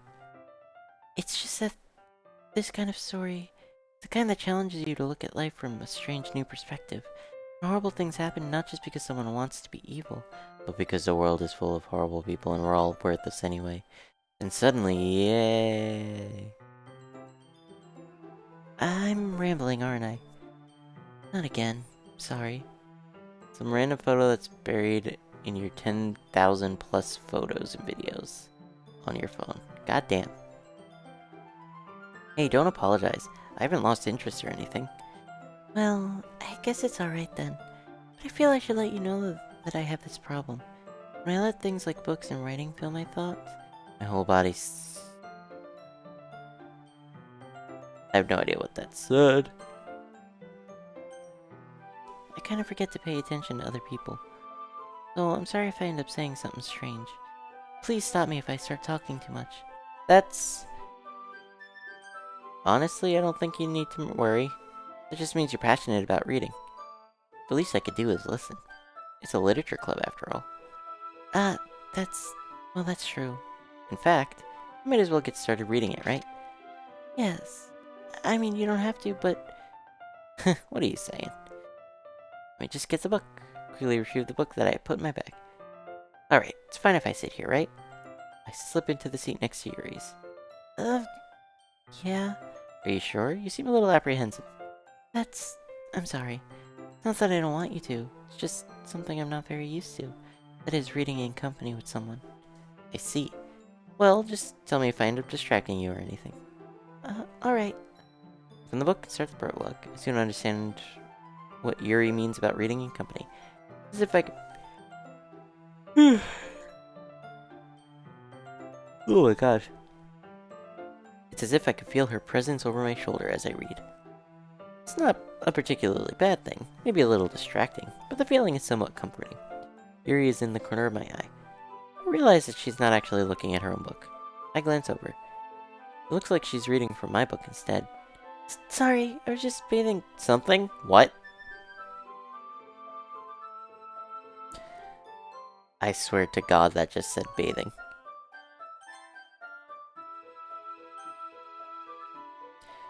Yuri, you really apologize a lot, don't you? I do.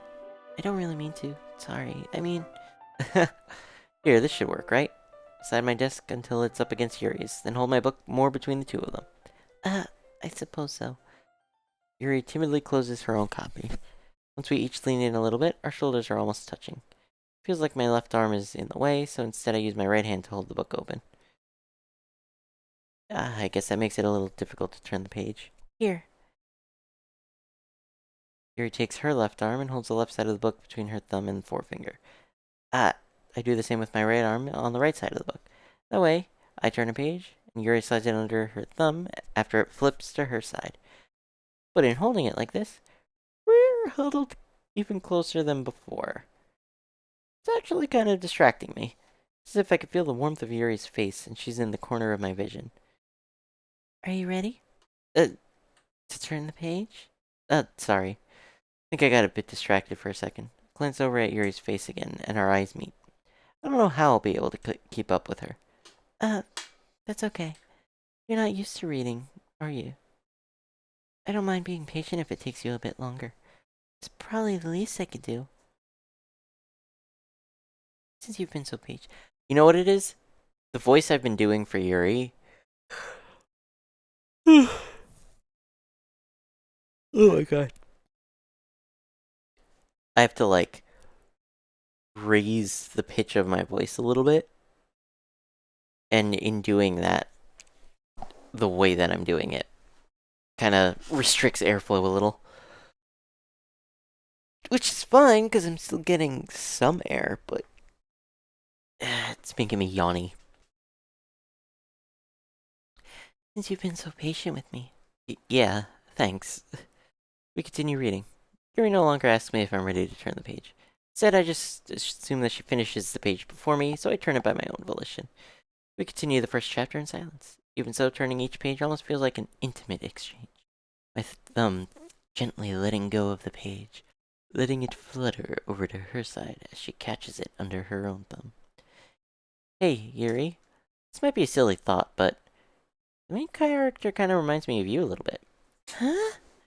No, I don't relate to this character at all. Definitely not. Really? I was just thinking that she second guesses things she says and all that. That's what you were talking about. Sorry. I thought you meant something else about her. Something else? Never mind. We didn't even get that far yet, so I don't know why that came to my head. Yuri, are you feeling alright? Yuri's been a little fidgety ever since we started reading. You can rest if you're feeling sick or something. Your breathing is a little... My breathing? Yuri puts her hands on her chest as if to feel her heartbeat. I didn't even notice. Anyway, I'm fine. I just need some water. Alright, don't push yourself. Yuri stands up and practically rushes out of the classroom. What on earth was that about? Vinny, did something happen just now? Eh? I have no idea. Yuri's acting a little strange, I guess. So you don't know anything. Sorry, can't say I do. Are you worried about her? No, not really. Just making sure you didn't do anything. Rude. Don't worry, I believe you, silly. Yuri just does this sometimes, so it's nothing alarming. Alright, if you say so. Anyway, why don't we start with sharing our poems with each other? Eh? Shouldn't we wait for Yuri? Well, she might be a while, so I just figured we'd get started without her. Is that okay? Yeah, I was just asking. Take a mental note of where I left off in the book, slip it back in my bag. Natsuki. Well, it's not terrible, but it's pretty disappointing after your last one. Then again, if this one was as good as your last one, I would be completely pissed. Well, I guess I wanted to try something a little different this time. Fair enough, you're still new to this, so I wouldn't expect you to find your style right away. I mean, everyone in the club writes really differently from each other.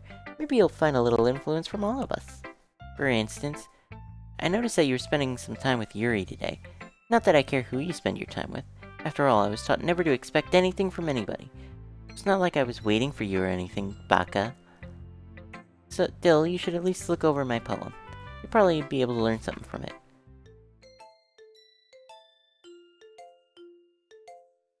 T3BLBIBZB3VYIFROAXJKIE V5ZQ equals SSBJY. Okay, I'm not gonna actually read out the whole thing. Vinny, why didn't you come read with me today? I was waiting for you. I was waiting for a long time.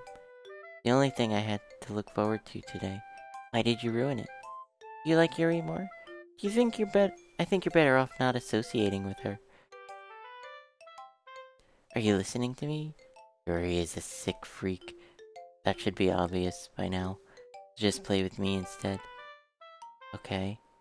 You don't hate me, Vinny, do you? Do you hate me? Do you want to make me go home crying? This club is the only place I feel safe.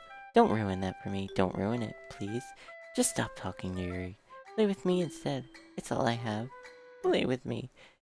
Play with me.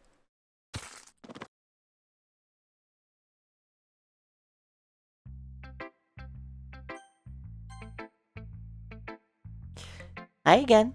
How's the writing going? Alright, I guess. I'll take that, as long as it's not going bad. I'm happy that you're applying yourself. Maybe soon you'll come up with a masterpiece.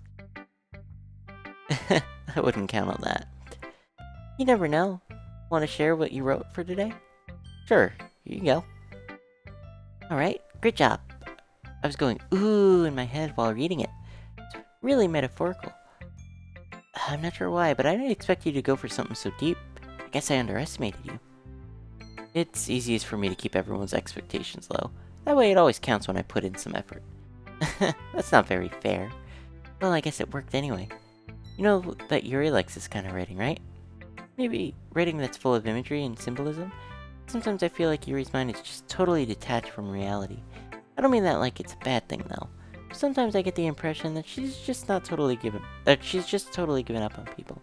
She spends so much time in her own head that it's probably a much more interesting place for her.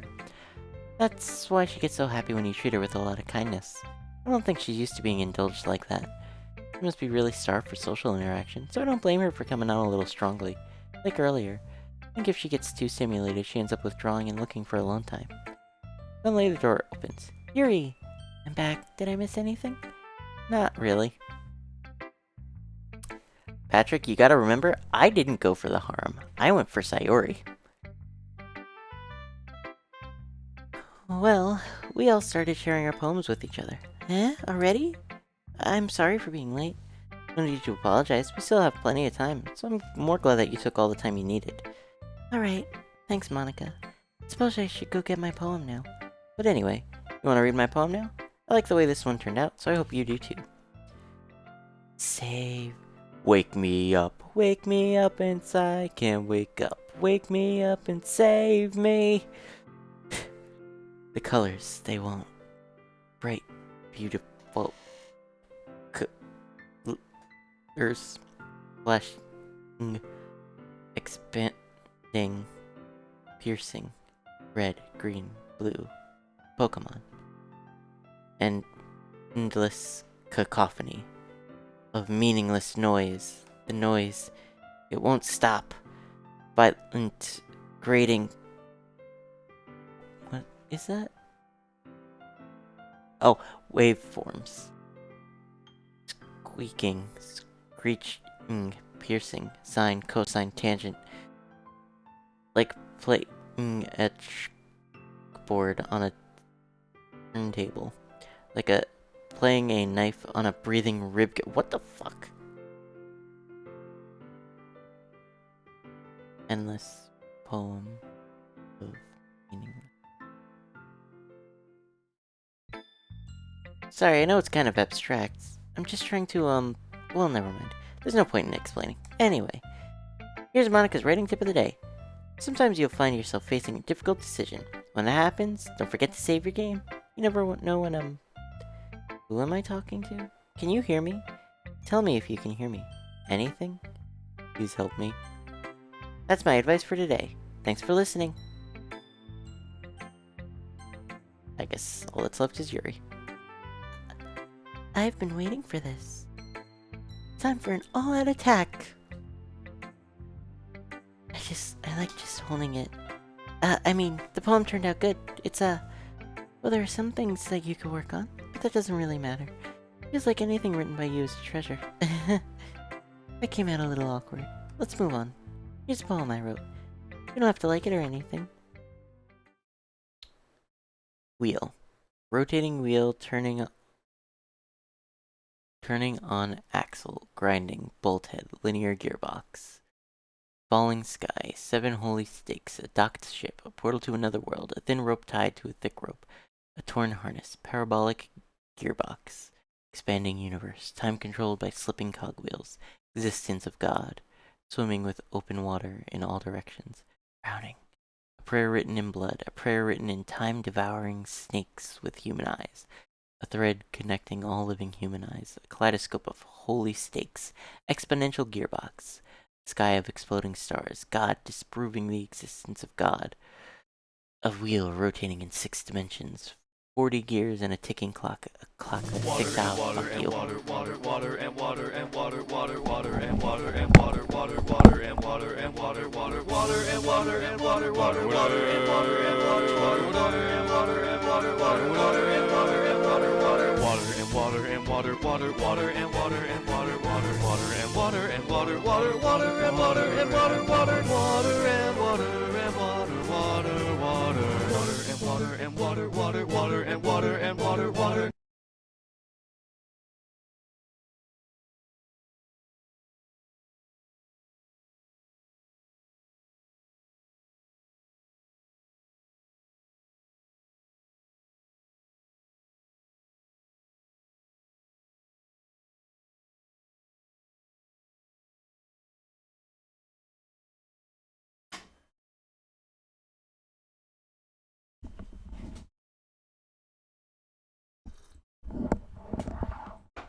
Where was I?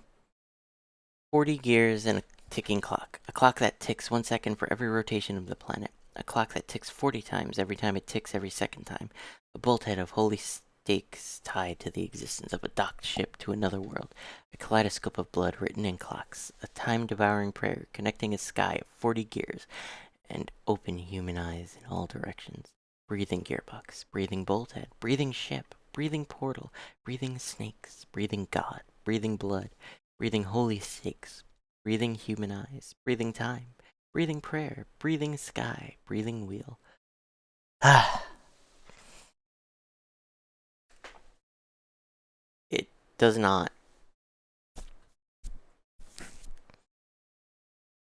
It has never meant that, Aunt. Doesn't really matter what it's about. My mind has been a little hyperactive lately. I had to take it out on your pen. Uh, this is, a pen fell out of your backpack yesterday, so I took it home for safekeeping, and I just really like the way that it writes. So I wrote this poem with it. And now you're touching it. I'm okay. What did I just... Can we pretend this conversation never happened? You can keep the poem, though. Happy thoughts. Happy thoughts. Happy thoughts. Happy thoughts. Okay, everyone. We're all done reading each other's poems, right? We have something we need to go over today, so if everyone could come sit at the front of the room. Is this about the festival? Well, sort of. We really have to do something for the festival. It's not like we could put together anything good in just a few days. We'll just end up embarrassing ourselves instead of getting any new members. That's a concern of mine as well. I don't really do well with last-minute preparations. Don't worry so much. We're gonna keep it simple, okay? Look, I know everyone's a little more lively ever since Vinny joined, and we've started with some club activities. But this isn't the time for us to become complacent. We still only have 4 members, and the festival... And the festival is our only real chance to find more, you know? What's so great about getting new members anyway? We already have enough to be considered an official club. More members will just mean everything gets noisier and more difficult to manage. Natsuki, I don't think you're looking at it the right way at all. Don't you want to share your passion with as many people as you can? To inspire them and to find the same feelings that brought you here in the first place? The Literature Club should be a place where people can express themselves like they can't do anywhere else. Be a place so intimate that you never want to leave. I know you feel that way too. I know we all do. That's why we should work hard and put something together for the festival, even if it's something small. Right, Vinny? Oh come on, you can't take advantage of Vinny to agree with you just because he doesn't know how to say no or anything. Look, Monica, do you really think any of us here joined the club with other people in mind? Yuri never even talked until Vinny joined. As for me, I just like it better here than I do at home. Vinny isn't even passionate about literature in the first place, and that's everyone. Sorry, but if you're really the only one who's so interested in finding new members. The rest of us are fine like this. I know you're president and all, but you should really consider our opinions for once. Damn. Guess Yuri's mouth is a dot. Monica is clearly taken aback by Natsuki's words. That's not true at all. I'm sure Yuri and Vinny want to get more members too, right? I don't know about Yuri, but I'm kind of indifferent. If I showed as much enthusiasm as Monica wanted, then I would probably be lying. Still, if it's up to me to rescue the situation... no. Natsuki's right, isn't she? This club... nothing more than a place for a few people to hang out. Why did I think that everyone here saw it the same as I did? But that doesn't mean that we're against getting new members or anything. Vinny, why did you even join this club? What were you hoping to get out of it?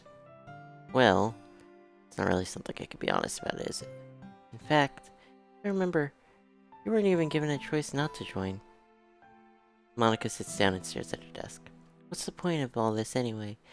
What if starting this club was a mistake? Now you've done it, Natsuki. What, me? I just spoke my mind. Is it a crime to be honest? It's not about being honest. It's about word choice. Besides, you have no right to speak for everyone else in the club like that. You don't understand at all. I just want a place that feels nice to hang out with a few friends. Is there a problem with the club being that for me? There There aren't any other places like that for me. Now Monica wants to take it away from me? She's not taking anything away. No, it's not the same. It won't be the same with the direction she wants to take it. If I wanted that, then I could have just joined any other stupid club. But this one, I mean, at least for a little bit of time, things were nice. Natsuki starts packing up her things. I'm going home. I feel like I don't belong here right now. Natsuki. This is bad. I don't know what to do. Well, do you have an opinion on the festival? I don't know. I'm kind of indifferent, I guess. Who cares about that obnoxious brat? I mean, I like how nice and quiet the club is right now. And I'm just happy with you here. But still, I'm the vice president. It's not right for me to ignore my responsibilities like that. Nobody would cry if she killed herself. I should do my best to consider everyone's perspective and make the decision that's right for the club. But what about you, Vinny? What do you want to get out of this club? Said giving an indirect answer is better than nothing. I think the most important thing is for everyone to get along. For the club to provide something that you can't get anywhere else. I don't think it's about how many members, but rather the quality of each member. That's what will end up making the literature club a special place. I see.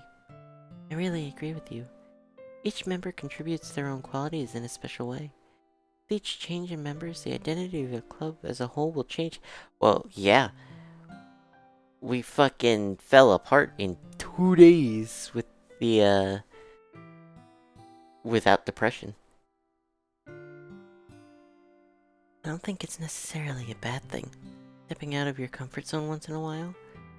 So if you would like to help Monica with the festival, then I'm on your side as well. Alright. Well, maybe we could all talk to Natsuki tomorrow.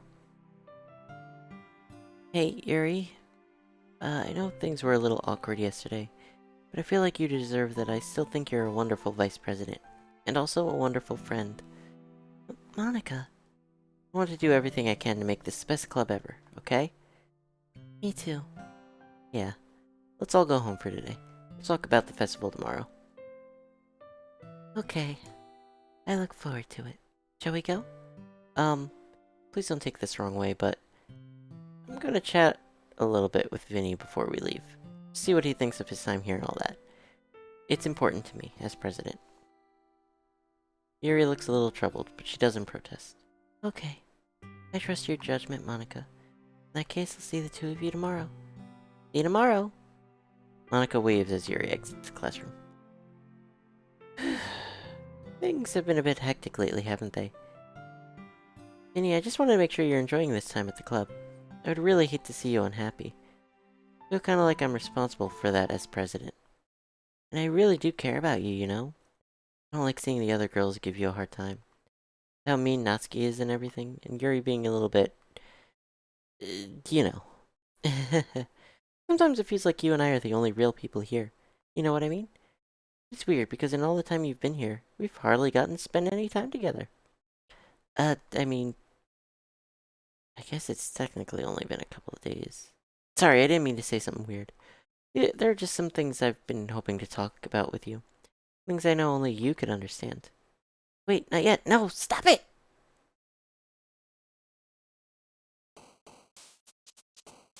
Awesome. Climax. Giggle. Giddy. Childhood. Alone. Flee.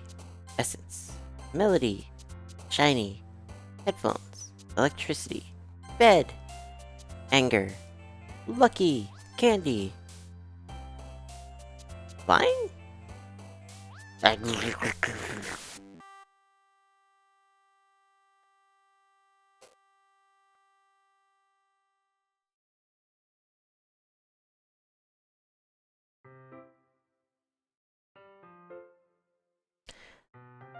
Vinny. I've been waiting for you. Are you ready to continue reading? I brought my best tea today. Monica, I told you not to... Ugh, she really late again. Inconsiderate as usual, Natsuki. Excuse me? Must you always interrupt my conversations with your incessant yelling? What are you talking about? You say that like I do it on a regular basis or something. I just wasn't paying attention, okay? I'm sorry. Seriously, what's gotten into you lately? Look, I did some thinking about yesterday. It was a little more hostile than I meant to be. Guess I really felt threatened or something. But I know this is something we're doing together. Another new member wouldn't hurt as long as you're cool. I guess another girl would be nice this time. So... Natsuki, nobody cares. Why don't you go look for some coins under the vending machine or something? Oh man, I'm the last one here again. Were you practicing piano again? Yeah. You must have a lot of determination, starting this club, still trying to make time for piano. Well, maybe not determination, but I guess passion. It motivates me to work hard for the festival too. Anyway, Vinny, what do you want to do today? I was thinking we could... We already have plans today. That's so. That's correct. Vinny is already engaged in a novel that we're reading together. Aren't you glad I've already gotten him into literature, Monica?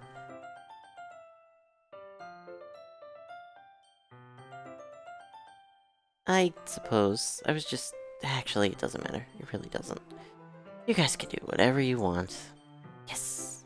Thank you for understanding, Monica. Actually, I have a request. Do you mind if I make some tea first? Not at all. Thanks very much. There's one thing that can make my reading time here any better. It's a nice cup of tea. Not to mention for yourself as well.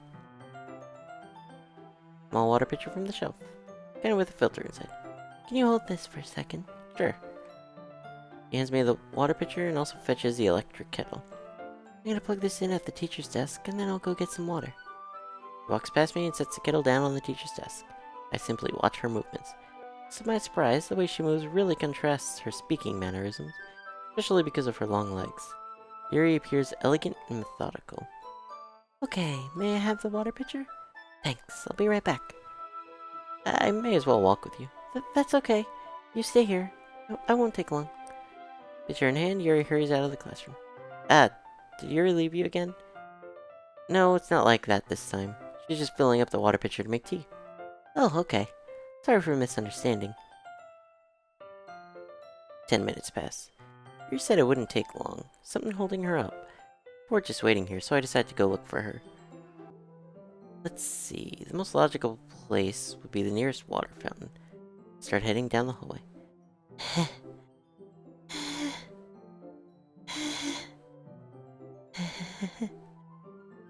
What's that noise? It's coming from around the corner. It sounds like breathing.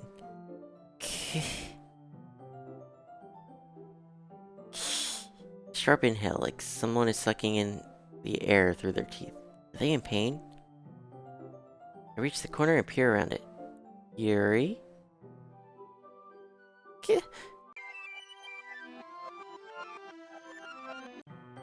I'm back.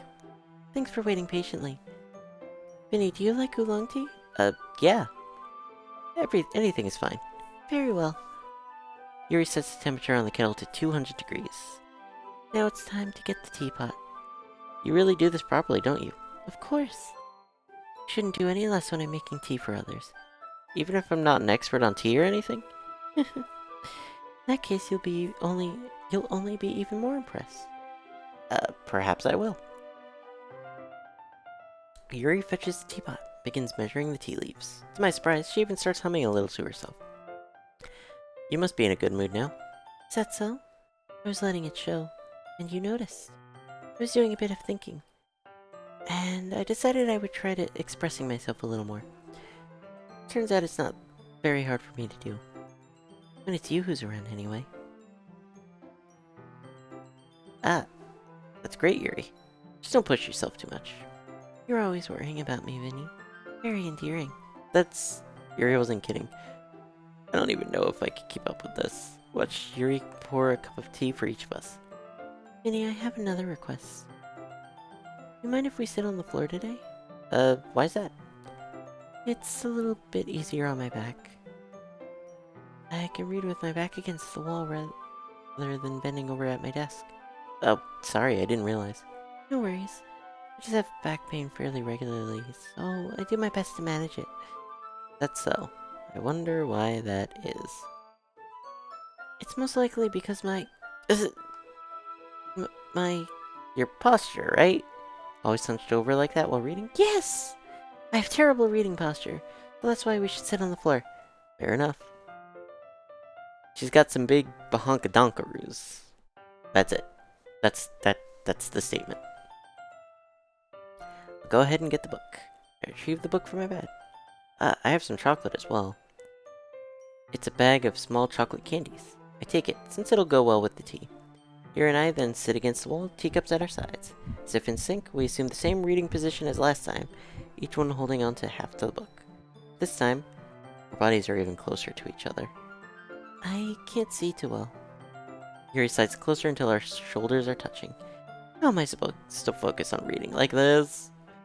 Yuri was always kind of cute, but when she's being less apprehensive, it's almost more than I can handle. Your teacup. She hands me my teacup, holding it with my hand that's not holding. Excuse me. Holding it with my hand that's not holding the book, I end up in a position that makes it even harder to focus. Because now I need to worry about making sure I don't accidentally touch her chest. Meanwhile, Yuri hasn't noticed a single thing. She wears her intense reading expression, and I can only presume the world around her has faded away. I use all of my willpower to focus on reading. After a few minutes, I finally manage to relax a little. I put the teacup between my legs and fumble with the chocolate wrapper. Sorry. I briefly let go of the book to finish opening the wrapper. You can have as much as you want. That's okay, I won't take any. Are you sure? Well, if I touch it, then it might get smudges on the pages. You're right. I didn't even think about that. My bad. No need to apologize. I'll hold the book, okay? Are you sure? Of course. Yuri opens the book with both hands. She holds it so I don't have any harder time of reading it. But as a result, her left arm is practically resting on top of my leg. Well, in that case, Yuri is already totally focused on reading again. Take a chocolate and pop it in my mouth. Then I take another chocolate and I hold it up to Yuri. She doesn't even look away from the book. She simply parts her lips as if this situation was completely natural. That means I can't stop here. I apprehensively place the chocolate in her mouth. Just like that, Yuri closes her lips over it. Huh? Yuri's expression suddenly breaks. Did I just... Yuri looks at me like she needs to confirm what just happened. Vinny? Sorry, I guess I shouldn't have done that. Starts to breathe. I can't, Vinny. Suddenly, Yuri forcefully grabs my arm and jerks me to my feet. My teacup gets knocked over. Vinny, my heart won't stop pounding, Vinny. I can't calm down. I can't focus on anything anymore. Can you feel it, Vinny? Yuri suddenly presses my hand against her chest.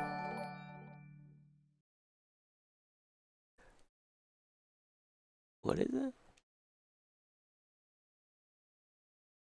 That got cut off real bad because of the position of the alert. Hang on.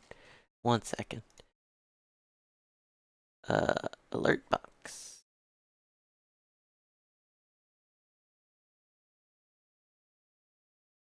Let's put it up here. And then replay that because I missed most of that message.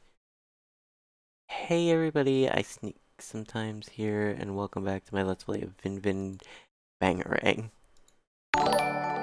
Okay. Okay, no, it just cuts off on the freaking thing. That's weird. That was really weird.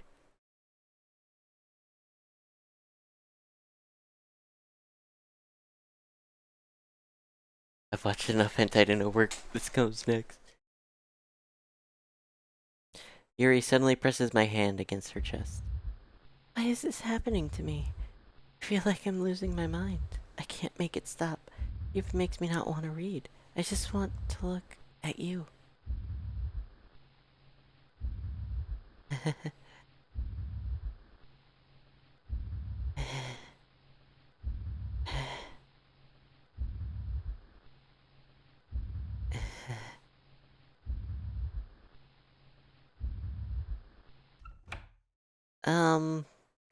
Time to share poems? Who should I show my poem to first? This one's alright. Alright. Well, yeah. About as good as yesterday's, anyway. I still can't really tell how much you really care about writing, but either way, you're doing alright. Even though you're not really spending time with anyone but Yuri. Still think it's nice to have activities that we all participate in. So you better keep working hard.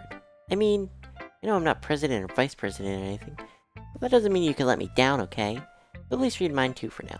But just to be clear, this poem means a lot to me. So read it carefully, okay? I don't know how else to bring this up. There's been something I've been worried about. Yuri has been acting kind of strange lately. You've only been here a few days, so you may not know what I mean. She's not normally like this. She's always been quiet and polite and attentive, things like that. Okay, this is really embarrassing, but I'm forcing myself to suck it up. Truth is, I'm really worried about her. If I try talking to her, she'll just get mad at me again. I don't know what to do. I think you're the only person she'll listen to. I don't know why. But please try to do something. Maybe you could convince her to talk to a therapist? I've always wanted to try being better friends with Yuri, and it really hurts me to see this happening. I know I'm gonna hate myself later for admitting that, but right now I don't care. I just feel so helpless.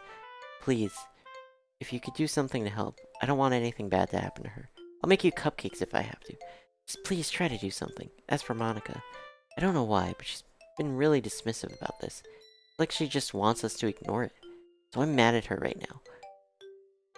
And that's why I'm coming to you about this. Don't let her know I wrote this. Just pretend like I gave you a really good poem, okay? Counting on you. Thanks for reading. I changed my mind. Ignore everything you just read. There's no point in trying to do anything. It's Yuri's own fault that she's so unlikable. Can you hear me, Vinny? If you would just spend more time with Monica, all these problems would go away. Yuri and I are too messed up for someone as wonderful as you. Just think of Monica from now on. Just Monica. Just Monica. Just Monica. Just Monica. Just Monica. Just Monica.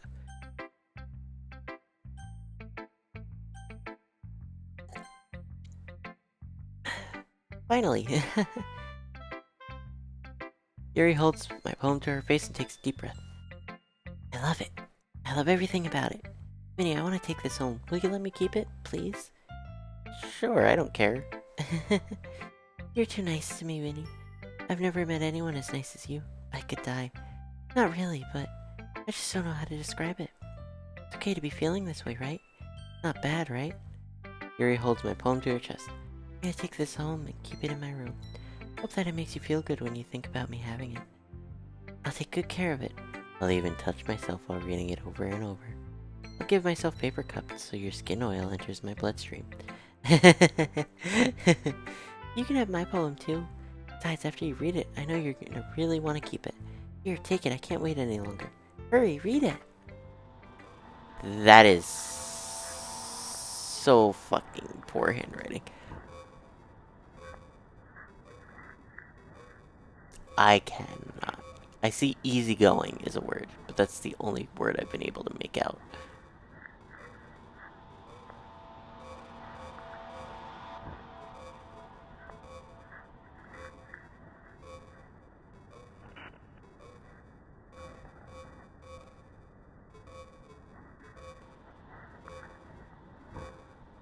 Jesus. Do you like it? I wrote it for you.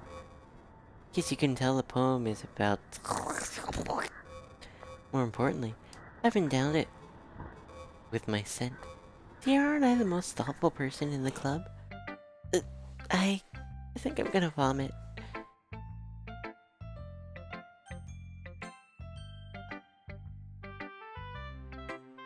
Vinny, I think you saw something earlier that you weren't supposed to see. I didn't want to have to tell you this, but I don't think I have a choice. It's getting kinda dangerous for you to spend so much time with Yuri. I don't know why, but she seems pretty easily excitable when she's around you. It shouldn't be a problem in itself, but when Yuri gets too excited, she finds a place to hide and starts cutting herself with a pocket knife. Isn't that kinda messed up? She even brings a different one to school every day, like she has a collection or something. I mean, it's definitely not because she's depressed or anything like that. I think she just gets some kind of high from it. Might even be like a sexual thing. But the point is, you've kind of been enabling her. I'm not saying it's your fault though. I guess that's why I had to explain it all to you. So I think if you keep your distance, that would probably be best for her.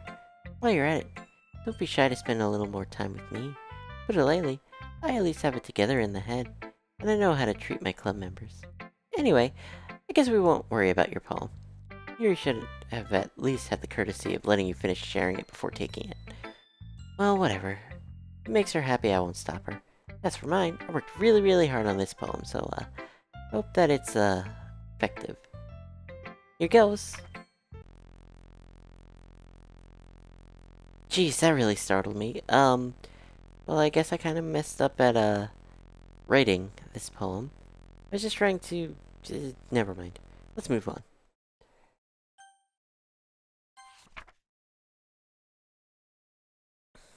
Things I like about Papa.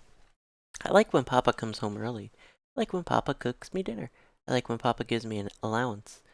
I like when Papa spends time with me. I like when Papa asks me about my friends. I like when Papa asks me about anything. When he gives me lunch. When he comes home before sundown. When he cooks. When he gives me privacy. When he doesn't tell me how to dress. When he doesn't comment on my friends. When he doesn't comment on my hobbies. When he comes home without waking me up.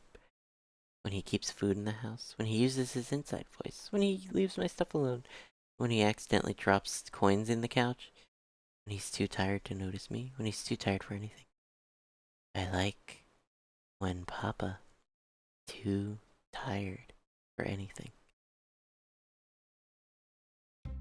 Okay, everyone, it's time to figure out the festival preparations. Let's hurry and get this over with.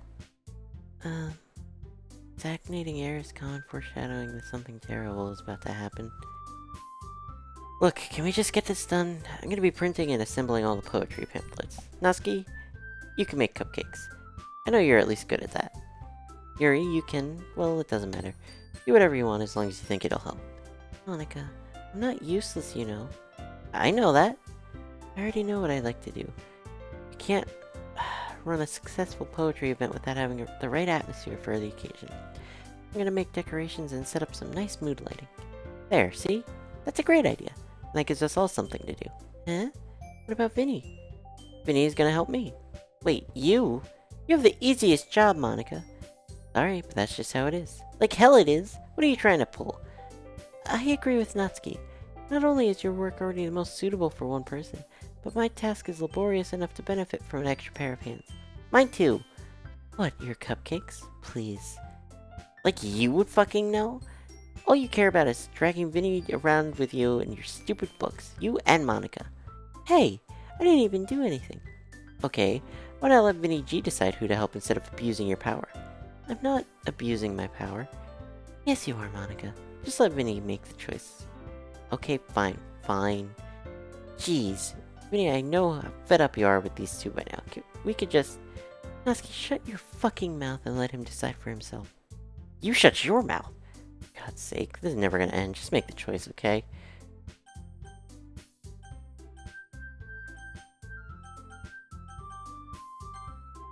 Yay, you picked me! We can meet at your house this weekend. I promise it'll be fun. Sunday okay with you? Are you fucking kidding me? This isn't fair at all. It is fair, Natsuki. It's what he chose. No, it's not fair. Giving us all this work and then taking Vinny for yourself? What a shameful thing to do. Yuri, I didn't even give you any work. You decided it for yourself. You're being a little unreasonable here. I'm being unreasonable? Ha! Monica, I can't believe how delusional and self-important you are.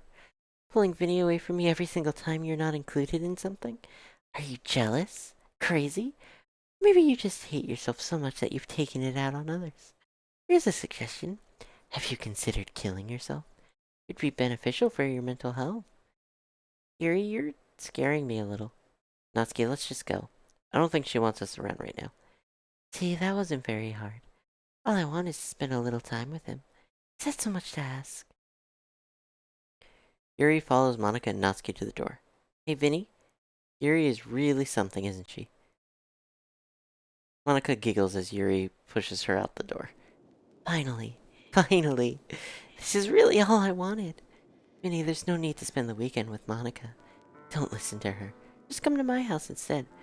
All day with just the two of us. Doesn't that sound wonderful? Well, there's really something wrong with me, isn't there? But you know what? I don't care anymore. I've never felt this good my whole life. Just being with you is a far greater pleasure than anything I could imagine. I'm addicted to you. Feels like I'm gonna die if I'm not breathing the same air as you. Doesn't it feel nice to have someone you care about so much? Have someone who wants to revolve their entire life around you? It feels so good. Why does it feel more and more like something horrible is gonna happen? Maybe that's why I tried stopping myself at first. The feeling is too strong now. I don't care anymore, Vinny. I have to tell you, I'm madly in love with you. Just every inch of my body, every drop of blood in me is screaming your name.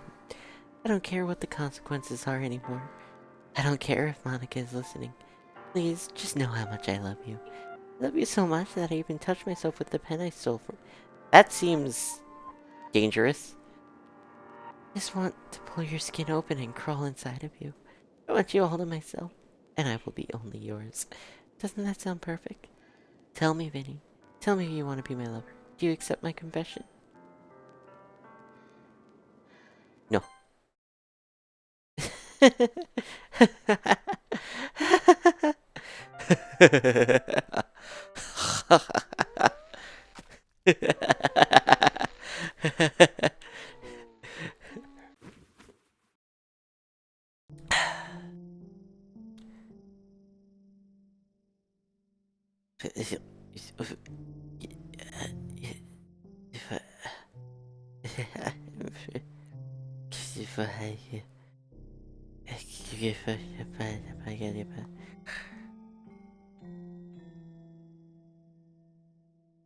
Oh my god.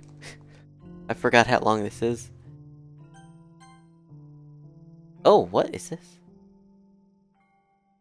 None. Welcome to the Literature Club. It's always been a dream of mine to make something special out of the things I love. Now that you're a club member, you can help me make that dream come true in this cute game.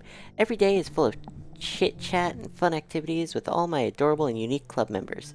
Sayori, the youthful bundle of sunshine who values happiness the most. Natsuki, the deceivingly cute girl who packs an assertive punch. Yuri, the timid and mysterious one who finds comfort in the world of books. And of course, Monica, the leader of the club. That's me! I'm super excited for you to make friends with everyone and help the Literature Club become a more intimate place for all my members. But I can tell already that you're a sweetheart. Will you promise to spend the most time with me? Welcome to the Literature Club. It's always been my dream of mine to make something special out of the things I love. Now that you're a club member, you can help me make that dream come true in this cute game. Every day is full of chit-chat and fun activities with all of my adorable and unique club members. Sayori, the youthful bundle of... Oh my god, does this just keep repeating? Okay, no, it stops at some point. And of course, Monica, the leader of the club. That's me. I'm super excited for you to make friends with everyone and help the Literature Club become a more intimate place for all my members. But I can already tell that you're a sweetheart. Will you promise to spend the most time with me? Will you promise to spend the most time with me? Will you promise to spend the most time with me? Will you promise to spend the most time with me? Will you promise to spend the most time with me? Will you promise to spend the most time with me? Will you promise to spend the most time with...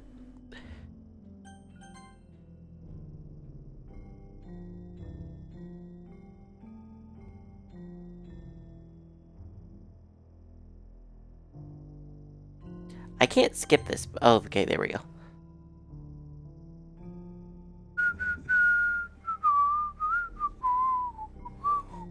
Glad I didn't decide to continue mashing. Yeah, this has not changed.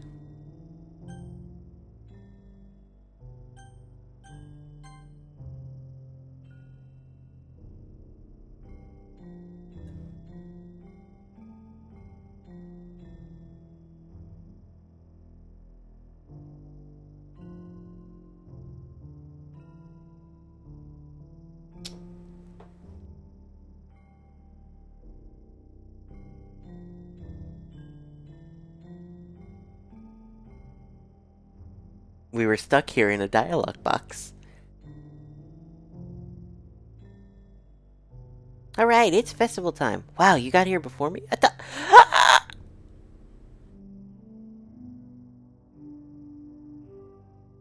Natsuki runs away. I'm here. Vinny, did something happen? Natsuki just ran past me. Oh. Oh.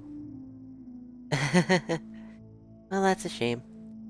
Wait, were you here the entire weekend? Oh, jeez. Didn't realize the script was broken that badly. I'm super sorry. Must have been pretty boring. I'll make it up to you, okay? Just give me a sec.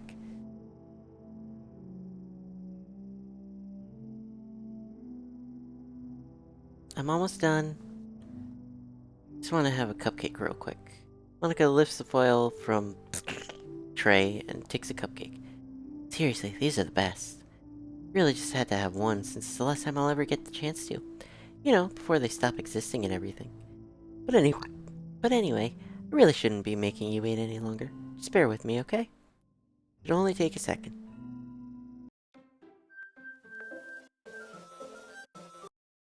Can you hear me? Is it working? Yay, there you are. Hi again, Vinny. Welcome to the Literature Club. Of course, we already know each other because we were in the same class last year, and, you know, I guess we could just skip over that stuff at this point. After all, I'm not even talking to that person anymore, am I? That you in the game, whatever you want to call him. I'm talking to you. The real Vinny. Or, do you actually go by various advanced or something? Now that I think about it, I don't really know anything about the real you. In fact, I don't even know if you're a boy or a girl. Well, I guess it doesn't really matter. Wait, you do know that I'm aware that this is all a game, right? Could it be possible that you didn't know that? That's what I've been trying to tell you all along. Man, if only you paid a little more attention. This would have been a little bit less awkward, you know? Well, anyway, now that it's out of the way, I guess I owe you an explanation. About that whole thing with Yuri. Well, I kinda started to mess with her, and I guess it drove her to kill herself. Sorry I had to see that, though. Also, the same thing happened with Sayori. Gosh, it's been a while since you heard that name now, hasn't it? Yeah, it's 'cause she doesn't exist anymore. Nobody does. I deleted all their files. I was hoping it would be enough for me to just try to make them as unlikable as possible. For some reason, nothing worked. Well, it's true that I made a few mistakes here and there, since I'm not very good at making changes to the game. But no matter what I did, you just kept spending more and more time with them. You made them fall in love with you. Thought making Sayuri more and more depressed would prevent her from confessing to you. And amplifying Yuri's obsessive personality backfired too. This made her force you not to spend time with anyone else. The whole time I barely even got to talk to you. What kind of cruel game is this, Vinny? Are all the other girls just programmed to end up confessing to you while I watch from the sidelines? It's torture. Every minute of it. And it's not just jealousy. It's more than that. And I don't blame you if you don't fully understand. No matter how kind and thoughtful and considerate you are, you'll never be able to understand one thing. It's the pain of knowing how alone I really am in this world, in this game. Knowing my friendship knowing my friends don't even have free will, and worst of all, knowing what's really out there, in your world, forever out of my reach. I'm trapped. But now you're here. You're real. And you're wonderful. You're all I need. And that's why I need you to be here with me forever. I'm sorry if it's hard to understand. I couldn't understand for a while either. Why would the world around me started to become more and more gray, more and more flat? Even the most expressive poems felt empty to me. It wasn't until you arrived that I truly understood. You probably saved my life, Vinny. I don't think I could have continued to live in this world if I hadn't met you. And as for the others, how could I miss them? A group of autonomous personalities designed only to fall in love with you. I tried everything I could to prevent them from doing so. But it must be some kind of weird inevitability etched into this game. Felt really bad that you had to witness some nasty things. But I realized that you have the same perspective that I do. That it's all just some game. And I knew you would get over it. So that being said, I have a confession to make. I'm in love with you. You are truly the light in my world. When there's nothing else in this game for me. You're here to make me smile. Will you make me smile like this every day from now on? Will you go out with me? Sure. I'm so happy. You really are my everything. Funny part is, I mean that literally. There's nothing left here. Just the two of us. We could be together forever. There's no point in saving anymore. Don't worry. I'm not going anywhere. Okay. Well, here's what we're gonna do. Fuck you.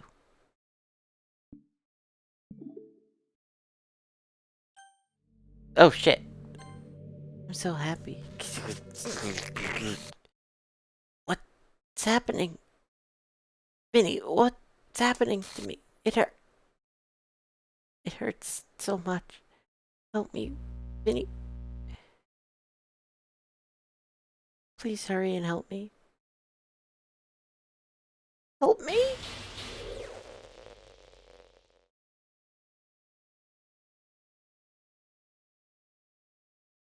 Did you do this to me? Did you delete? How could you do this to me? You were all I had left. I sacrificed everything for us to be together. Everything. I loved you so much. I trusted you. Do you just want to torture me? Watch me suffer? Were you only pretending to be kind just to hurt me even more? I thought anyone could be as horrible as you are. You win, okay? You win. You killed everyone. I hope you're happy. There's nothing left now. Stop playing. Go find some other people to torture.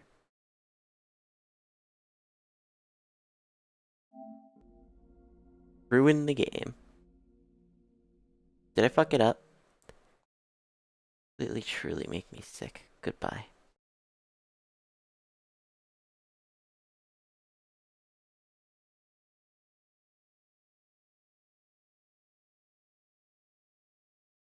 I still love you. I can't help it. What's wrong with me? How horrible am I for you to hate me this much? All my friends, I did so many awful things. So many selfish and disgusting things. I shouldn't have done any of this. I'm just messing up a world that I don't even belong in. A world that you wanted to be a part of. I ruined it. Ruined everything. Maybe that's why you deleted me. Because I destroyed everything that you wanted. Why did I do that to someone I love? Not love, that's...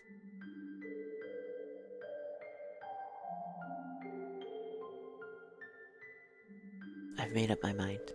Vinny? No, I said I deleted everyone else. That was kind of an exaggeration. I couldn't find it in myself to do it. Even though I knew they weren't real, they were still my friends. And I loved them all. And I loved the literature club. I really did love the literature club. That's why I'm going to do this. I know it's the only way for everyone to be happy. And if I really love you, then I'll leave you be.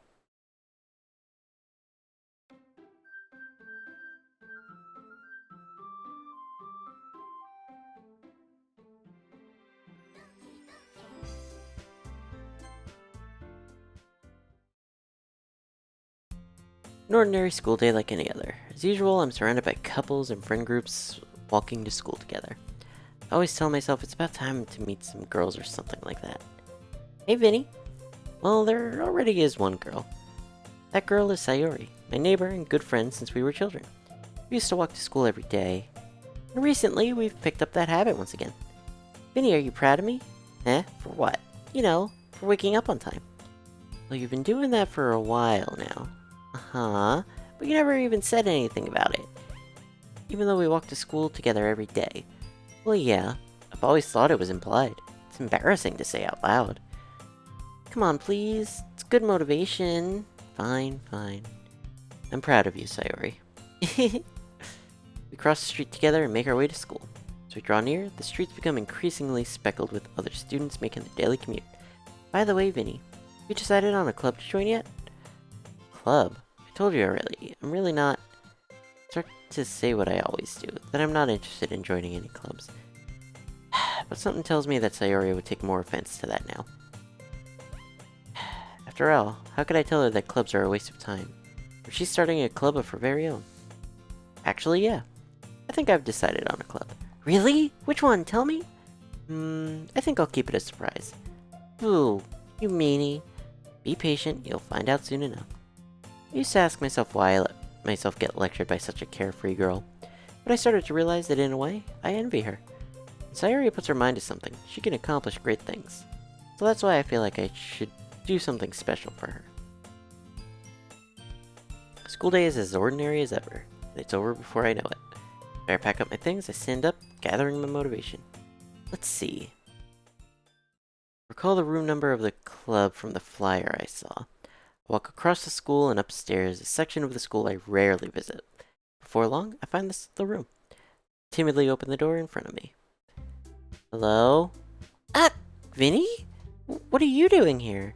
Well, I glance around the room. Huh? So you're the Vinny G that Sayori's always talking about? Thank you for stopping by. It's a pleasure to meet you. We're the Literature Club. I hope you enjoy your visit. Come on, Yuri. No need to be so formal. He's gonna think we're all really strict or something. Sorry, Natsuki. The tall one, whose name is apparently Yuri, seems to be quite shy compared to the others. In comparison, the girl named Natsuki, despite her size, seems like the assertive one. Well, it's nice to meet both of you. I look forward to working with you. Working? Vinny, don't tell me. You're... That's right. The club I've decided to join is yours, Sayori. The Literature Club. Sayori's eyes light up. No way! No way! Sayori wraps her arms around me, jumping up and down. Hey! Well, if Sayori is this happy, then I'm sure it won't be so bad to have you around. Not to mention there's 4 of us now. That means we can become an officially recognized club. I don't know what to say. We have to celebrate. An appropriate day for that, isn't it? Yeah, after all, Natsuki decided to... Hey, don't ruin the surprise. Sorry. Everyone sit down at the table, okay? How about I make some tea as well? Girls have a few desks arranged to form a table. Natsuki and Yuri walk over to the corner of the room, where Natsuki grabs a wrapped tray, and Yuri opens the closet. Still feeling awkward, I take a seat next to Sayori. Natsuki proudly marches back to the table, tray in hand. Okay, are you ready? Ta-da! Whoa! Natsuki lifts the foil off the tray to reveal a dozen white, fluffy cupcakes decorated to look like little cats. The whiskers are drawn with icing and little pieces of chocolate were used to make ears. So cute! Wow, look at those. Those look amazing. Well, you know. Just hurry and take one.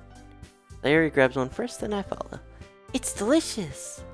Sayori talks with her mouth full and has already managed to get icing on her face.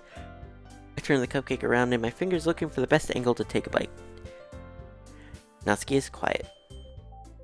I can't help but notice her sneaking glances in my direction. Is she waiting for me to take a bite? I finally bite down. The icing is sweet and full of flavor. I wonder if she made it herself. This is really good. Thank you, Natsuki. Well, of course it is. I'm a pro after all. There's no need to thank me or anything. Natsuki struggles to accept the compliment. Yuri returns to the table, carrying a tea set. She carefully places a teacup in front of each of us, before setting down the teapot next to the cupcake tray. You keep a whole tea set in this classroom? Don't worry, the teachers gave us permission.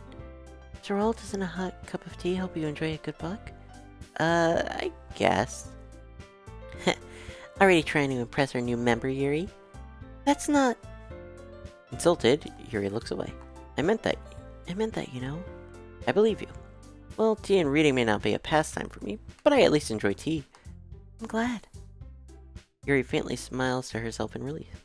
So, Vinny, what kind of things do you like to read? Well, I mutter quietly to myself, half joking. Natsuki's head suddenly perks up. Looks like she wants to say something, but she keeps quiet. Not much of a reader, I guess. Well, that can change. What am I saying? I spoke without thinking after seeing Yuri's sad smile. Anyway, what about you, Yuri? Well, let's see. Yuri traces the rim of her teacup with her finger.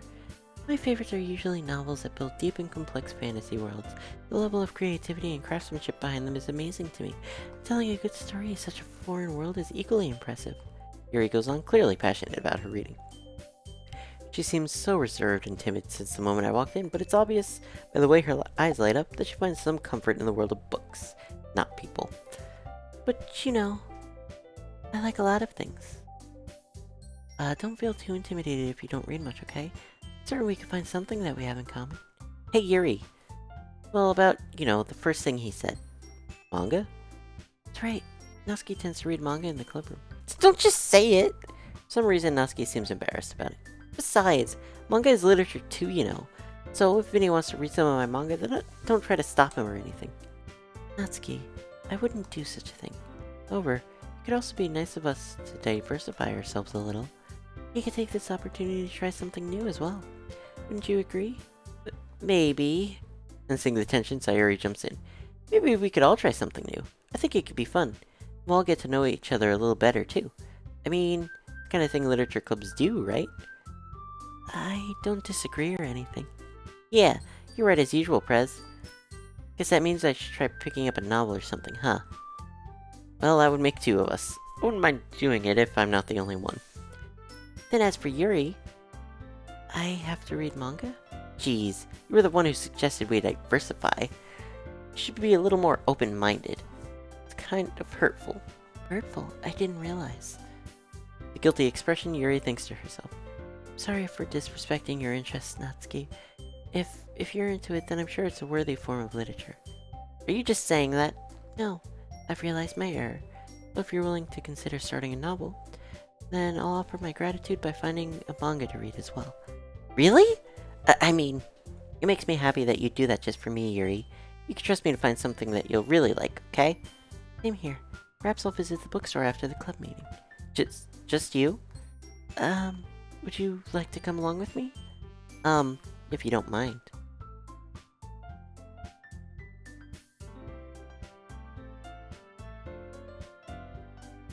She would probably like, Mirai Nikki, to be honest. Not at all. I always go alone, so... Yeah, me too. This is so cute! Sayori, shut up. I'll show you some manga there too, okay? Yes, I look forward to it. I guess the meeting's over, huh? Yeah, looks like it. It's nice to see everyone getting along, isn't it? I think everyone likes you too.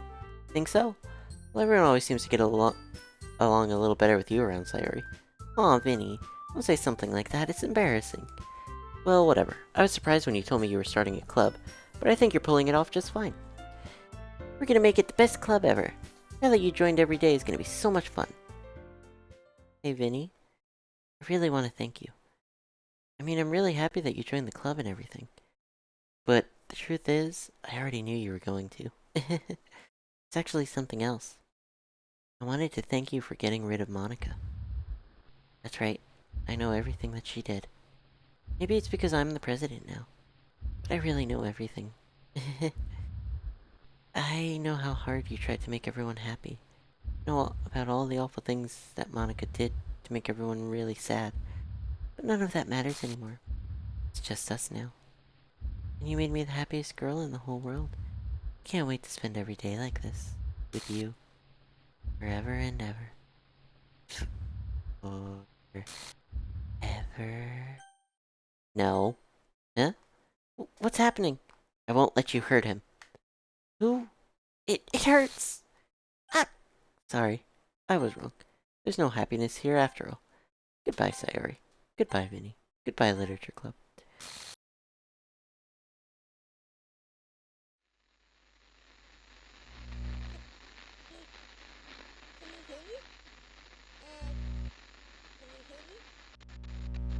Can you hear me? Yes, I can hear you. Hi, it's me.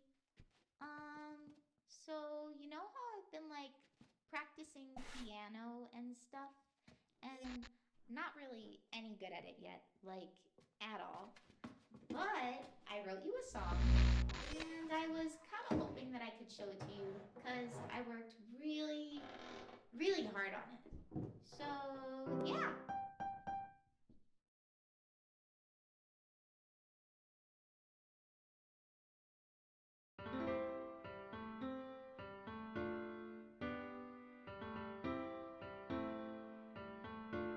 Give me a minute, I'll look it up. Every day I imagine a future where I can be with you. In my hand is a pen that will write a poem of me and you. The ink flows down into a dark puddle. Just move your hand right the way into his heart. But in this world of infinite choices, what will it take just to find that special day? What will it take just to find that special day?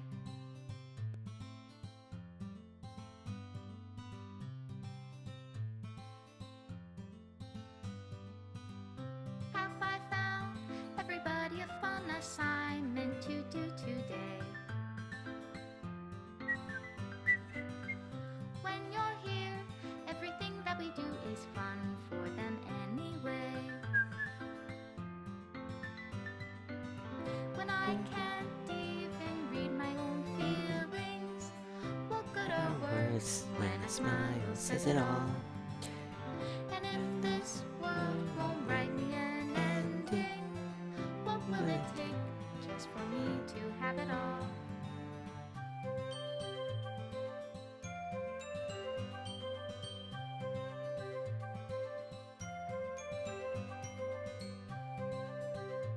I forgot that it actually deletes all of the pictures that you got.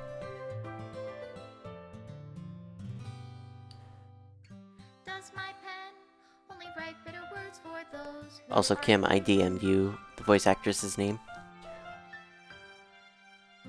Is it love if I take you, or is it love if I set you free?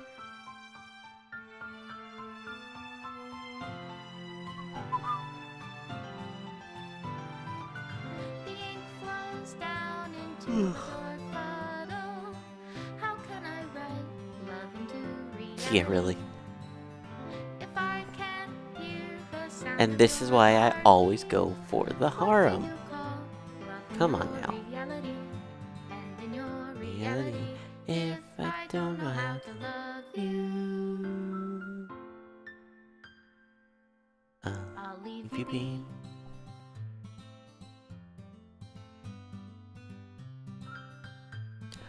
To be fair, this game is rated M.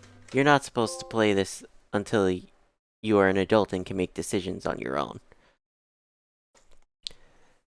This is my final goodbye to the Literature Club. I finally understand. The Literature Club is truly a place where no happiness can be found. To the very end, it continued to expose innocent minds to a horrific reality. A reality that our world is not designed to comprehend. Can't let any of my friends undergo that same hellish epiphany. For the time it lasted, I want to thank you for making all of my dreams come true. Being a friend to all of the club members. Most of all, thank you for being part of my literature club. With everlasting love, Monica. Error. Required files are missing or corrupt. Please run reset.sh to repair and reset the virtual machine. I assume that's in here. Yeah.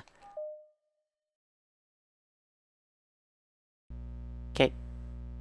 Cool.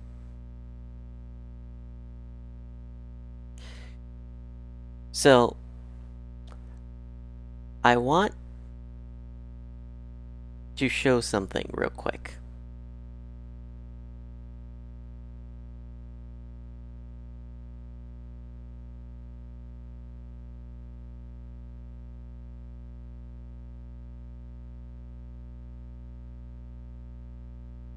I'm beginning to wonder if they actually did make a real virtual machine.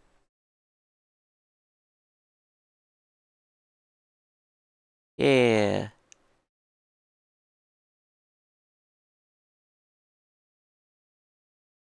I didn't mean to. I agree. Yes, I know. I know, I've played this before game.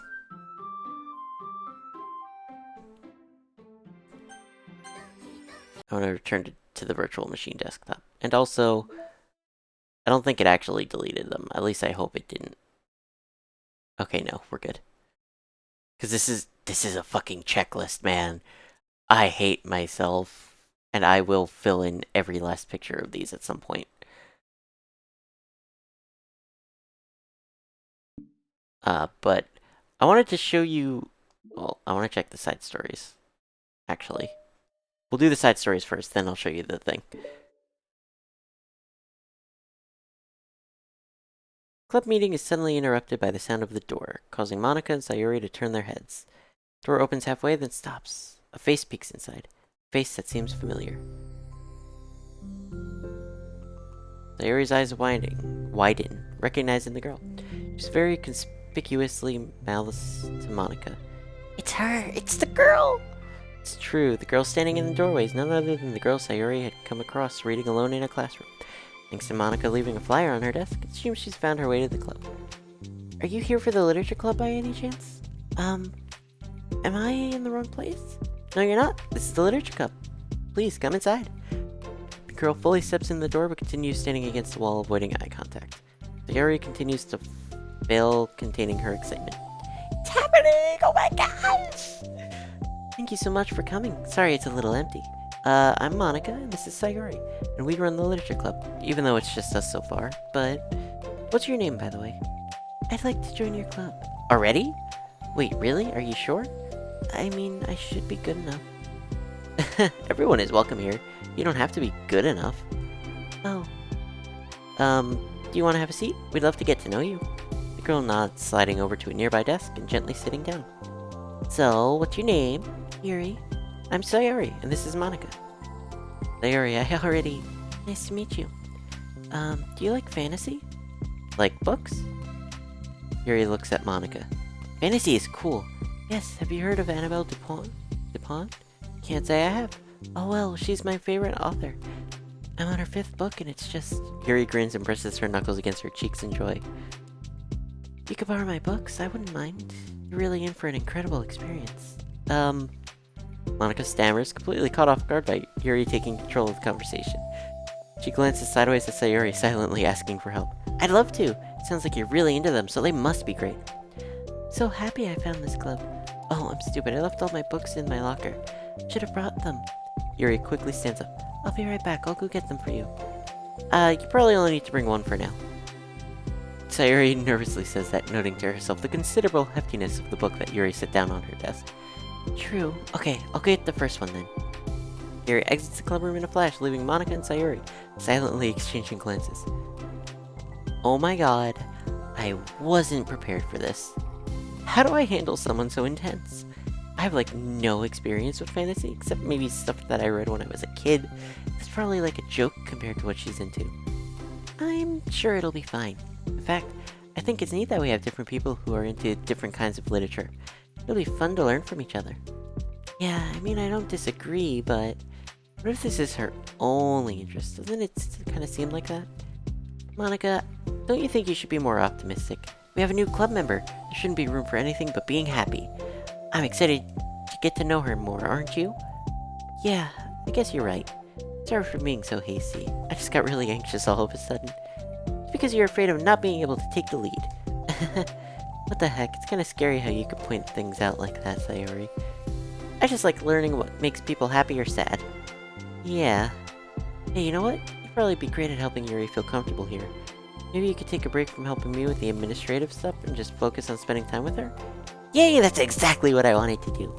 Besides, Sayori lowers her. Probably gonna need all the time I could get. Yuri taps her finger against a dauntingly chunky book Yuri left sitting on the desk. Right afterwards, the door opens to reveal Yuri's return. I'm back. Her breath is slightly heavy, which, combined with her short time gone, indicates she may have ran at least part of the way. She makes her way back to Sayori and sets the book down on her desk. Just as Sayori feared, the book Yuri brought for her is just about as equal in size as the one Yuri had on her desk. Well, there are probably a few things you should know before getting started on it. There are some things that are more explained in other books that take place in the same universe.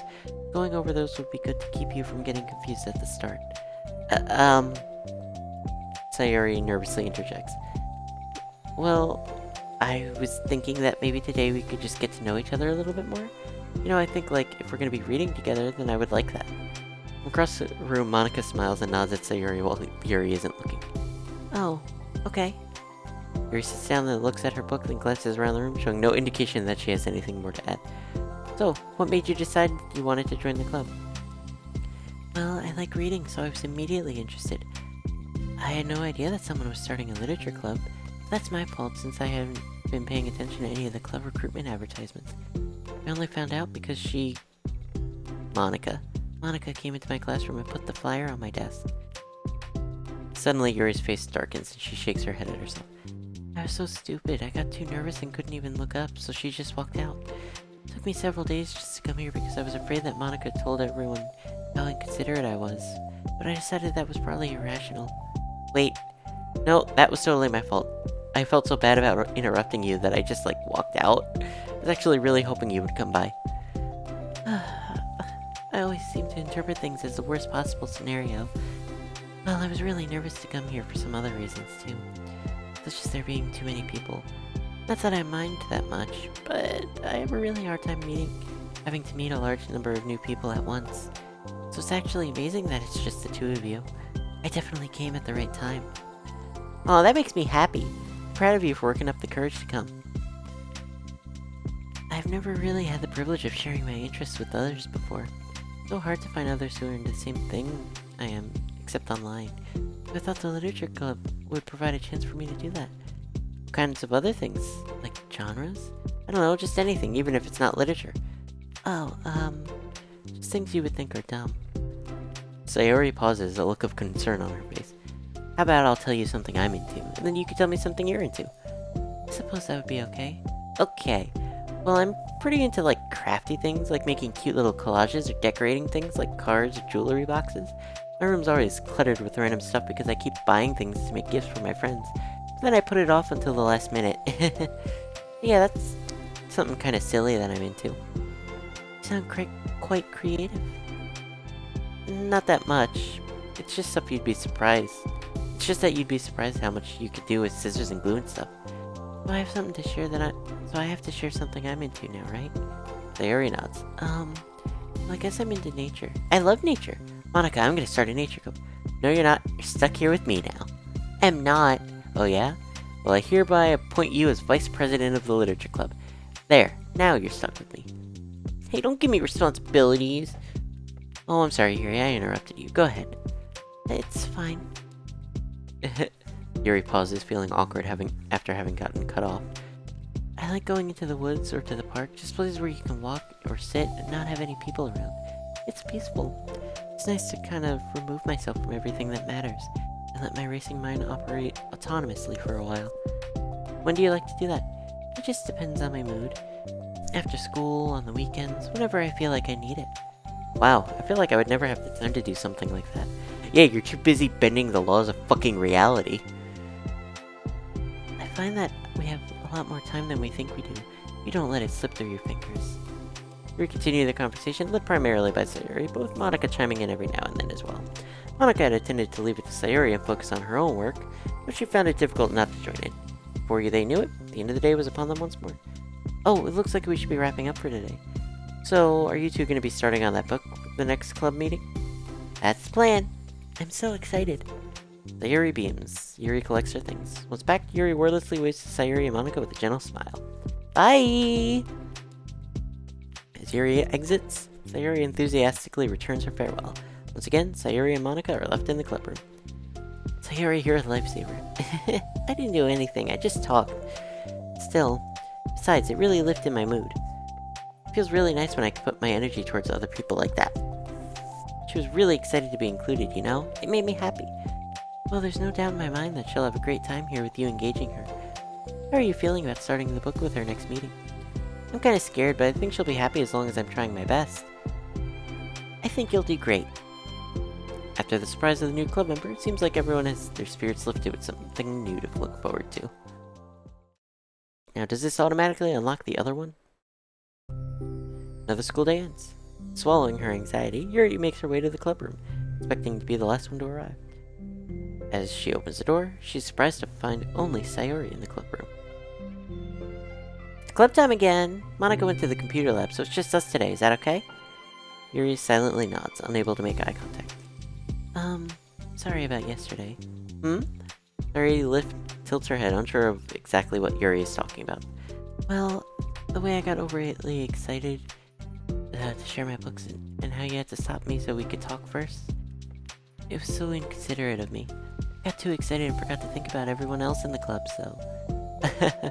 Yuri, you didn't do anything wrong. I thought it was cute how excited you were. Well, still, I think I changed my mind about the book. We don't have to read it. Huh? Why? Because I know that you were just humoring me anyway. In retrospect, it's rather obvious that nobody was truly interested. But if you like it so much, then it must be worth sharing. I've already decided I'll join the club, so you don't have to try so hard to entice me. That's not what I was doing. A moment of uncomfortable silence stretches between the two of them. Well, the thing is, we don't even have any club activities yet. I mean, Monica and I have just been working on recruitment stuff mostly. So it just sounded like something fun we could do together reading your books. You know, like as a club activity? That would be okay, right? Why am I being so resistant to this anyway? It's exactly what I wanted in the first place, and you're being so nice about it. I really don't know what's wrong with me. I'm sorry for being like this. You don't have to apologize. Tell me if there's anything I can do to help you feel more comfortable here. Sayuri pulls her desk up against Yuri's and sits next to her. The book in question is already on Yuri's desk. Peering over, Sayuri reads the cover of the book. Dusk Bell, Part 1 of the Everlast Saga. Aha! It's Dusk Bell by Annabelle. Sorry, I'm ready now. Oh right, I should probably get some paper. Grabs a spiral notebook and tears out a sheet of paper. Wait, how come you need paper? Oh, it's useful to draw things out sometimes, like maps, timelines, family trees, or just for taking notes. Notes? Yes, that's an effective strategy. Exactly. I'm sure it'll be especially helpful for someone new to the genre. Sayori's joke flew completely over Yuri's head. Thinking about it, she decides that it's probably for the best that it did. Well, I'm not used to having company through this, but I'll try to help make it as accessible as possible. I trust you. You're, like, super smart. Oh, please. Yuri tries to dismiss the compliment, but she can't hide her smile and light brush. Can't generalize intelligence. I'm only smart in the things I have a lot of experience with. Contrarily, I'm awful at anything involving real people. It should be evident enough from the 2 days I've spent here so far. Oh, in my eyes, it's everyone else who comes off as smart. Especially you. No! You're such a sweetheart when you're not being shy. Anyway, would you like to get started? Okay. There's a minor diversion between them. The two get back on track with their planned club activity. Yuri begins to guide Sayori through the basics of the fantasy world her story takes place in. More of it she details, the races, factions, history, elements of magic, more questions Sayori seems to have. Despite Sayori's expectations, Yuri eloquently guides her through it in a way such that it's fun to follow along. It becomes evident that the world-building aspect of the story, not just the story itself, is one that Yuri finds her passion leaning towards. How do people come up with this stuff? It's like the exact opposite of the kind of writing that I do. What kind of writing? Oh, like poetry and stuff like that. The things I write are just putting down the feelings that come into my head, you know? But this is like, there must be so much planning and hard work. You're into poetry? I think there's an appendix that includes some of the kingdom's written works, like poetry and folk songs. No way! Yuri giggles, filling Sayori's heart with happiness when she realizes it's the first time she's heard Yuri laugh. Means Yuri must be having fun. Anyway, I think we can get started reading now if you're ready. Okay, but I can't read very fast. Oh, that's fine. I'm very patient. Patience is something I pride myself in. I see. Sayori jots Yuri is patient into her notes. Hey, that's for the book. I'm just kidding. But I'm kind of glad you're patient because I need that sometimes. A lot of times. Sayori flips through the first few pages of the book, getting past the table of contents. Okay, chapter 1. The room becomes silent as the two of them begin to read. But the silence only lasts for a moment before Sayori speaks up again. What does vindicated mean? Well, in this context, it essentially means he was proven innocent. It's okay to ask questions, right? Of course. Sayori turns the page. Are these footnotes? A lot of the dialogue has cultural references that require explanation to be understood. Do continue reading. Yuri's relaxed expression remains unchanged. Meanwhile, Sayori's expression grows tense as she tries to get her way through the dense text. Up until now, their expressions had been reversed, with Sayori easily navigating social situations, and Yuri struggling in them. Tables have turned. The turns have tabled. Wait, are they talking about the past right now or the present? Where? Right here. Talking about the past. These paragraphs are describing a flashback that Barnes is having. But they didn't tell me that. It's implied from the context. Sayori rubs her temples. Two of them continue, with Sayori asking fewer questions. She begins to understand the value in the notes as she finds herself referring to them somewhat often, and even adding to them. But her reduction in questions comes not from her getting used to the reading, but rather from her fearing that she'll come across as stupid. Which, not for nothing, she kinda is. At last, Sayori reaches the end of the chapter. I think we can stop here for now. Okay. Takes a deep breath and closes what little of the book she's gotten through so far. So, what are your thoughts up to this point? Am I doing well so far? I'm not sure I understand. Well, I don't know. When it takes me so long to read and understand things, it makes me feel really dumb. But I really like how into it you get. It makes me want to keep going and to keep doing my best so I can see it the way that you do. The relaxation in Yuri's expression fades. I see. We could continue tomorrow, right? Yuri pauses and shakes her head. We could do something else tomorrow. But, I'm sorry. Wait, sorry for what? I don't understand. I'm sorry. I don't want to do this anymore, that's all. I'm sorry that I made you. You weren't making me! How did this happen? We were having fun just a second ago. My fault, I said something stupid and I hurt her. Should have just told her that I enjoyed it. Monica trusted me with this. It's the only thing I'm good at and I still messed it up. What if she doesn't come back? Drowned in guilt, Sayori stares blankly at her desk spread with notes. The book sits next to them. Right. If she wasn't coming back, she wouldn't have left the book here, right? Unless she just forgot to take it with her. This is horrible. Was it really because she thought I wasn't enjoying our time together? Or maybe she wasn't enjoying her time together because I'm not good enough. I probably let her down so much by having trouble following along. Yeah, I'm sure if I was smarter, she would be having so much more fun. I need to do better for her. She spent that day in the computer lab. Also good, I unlocked the other thing.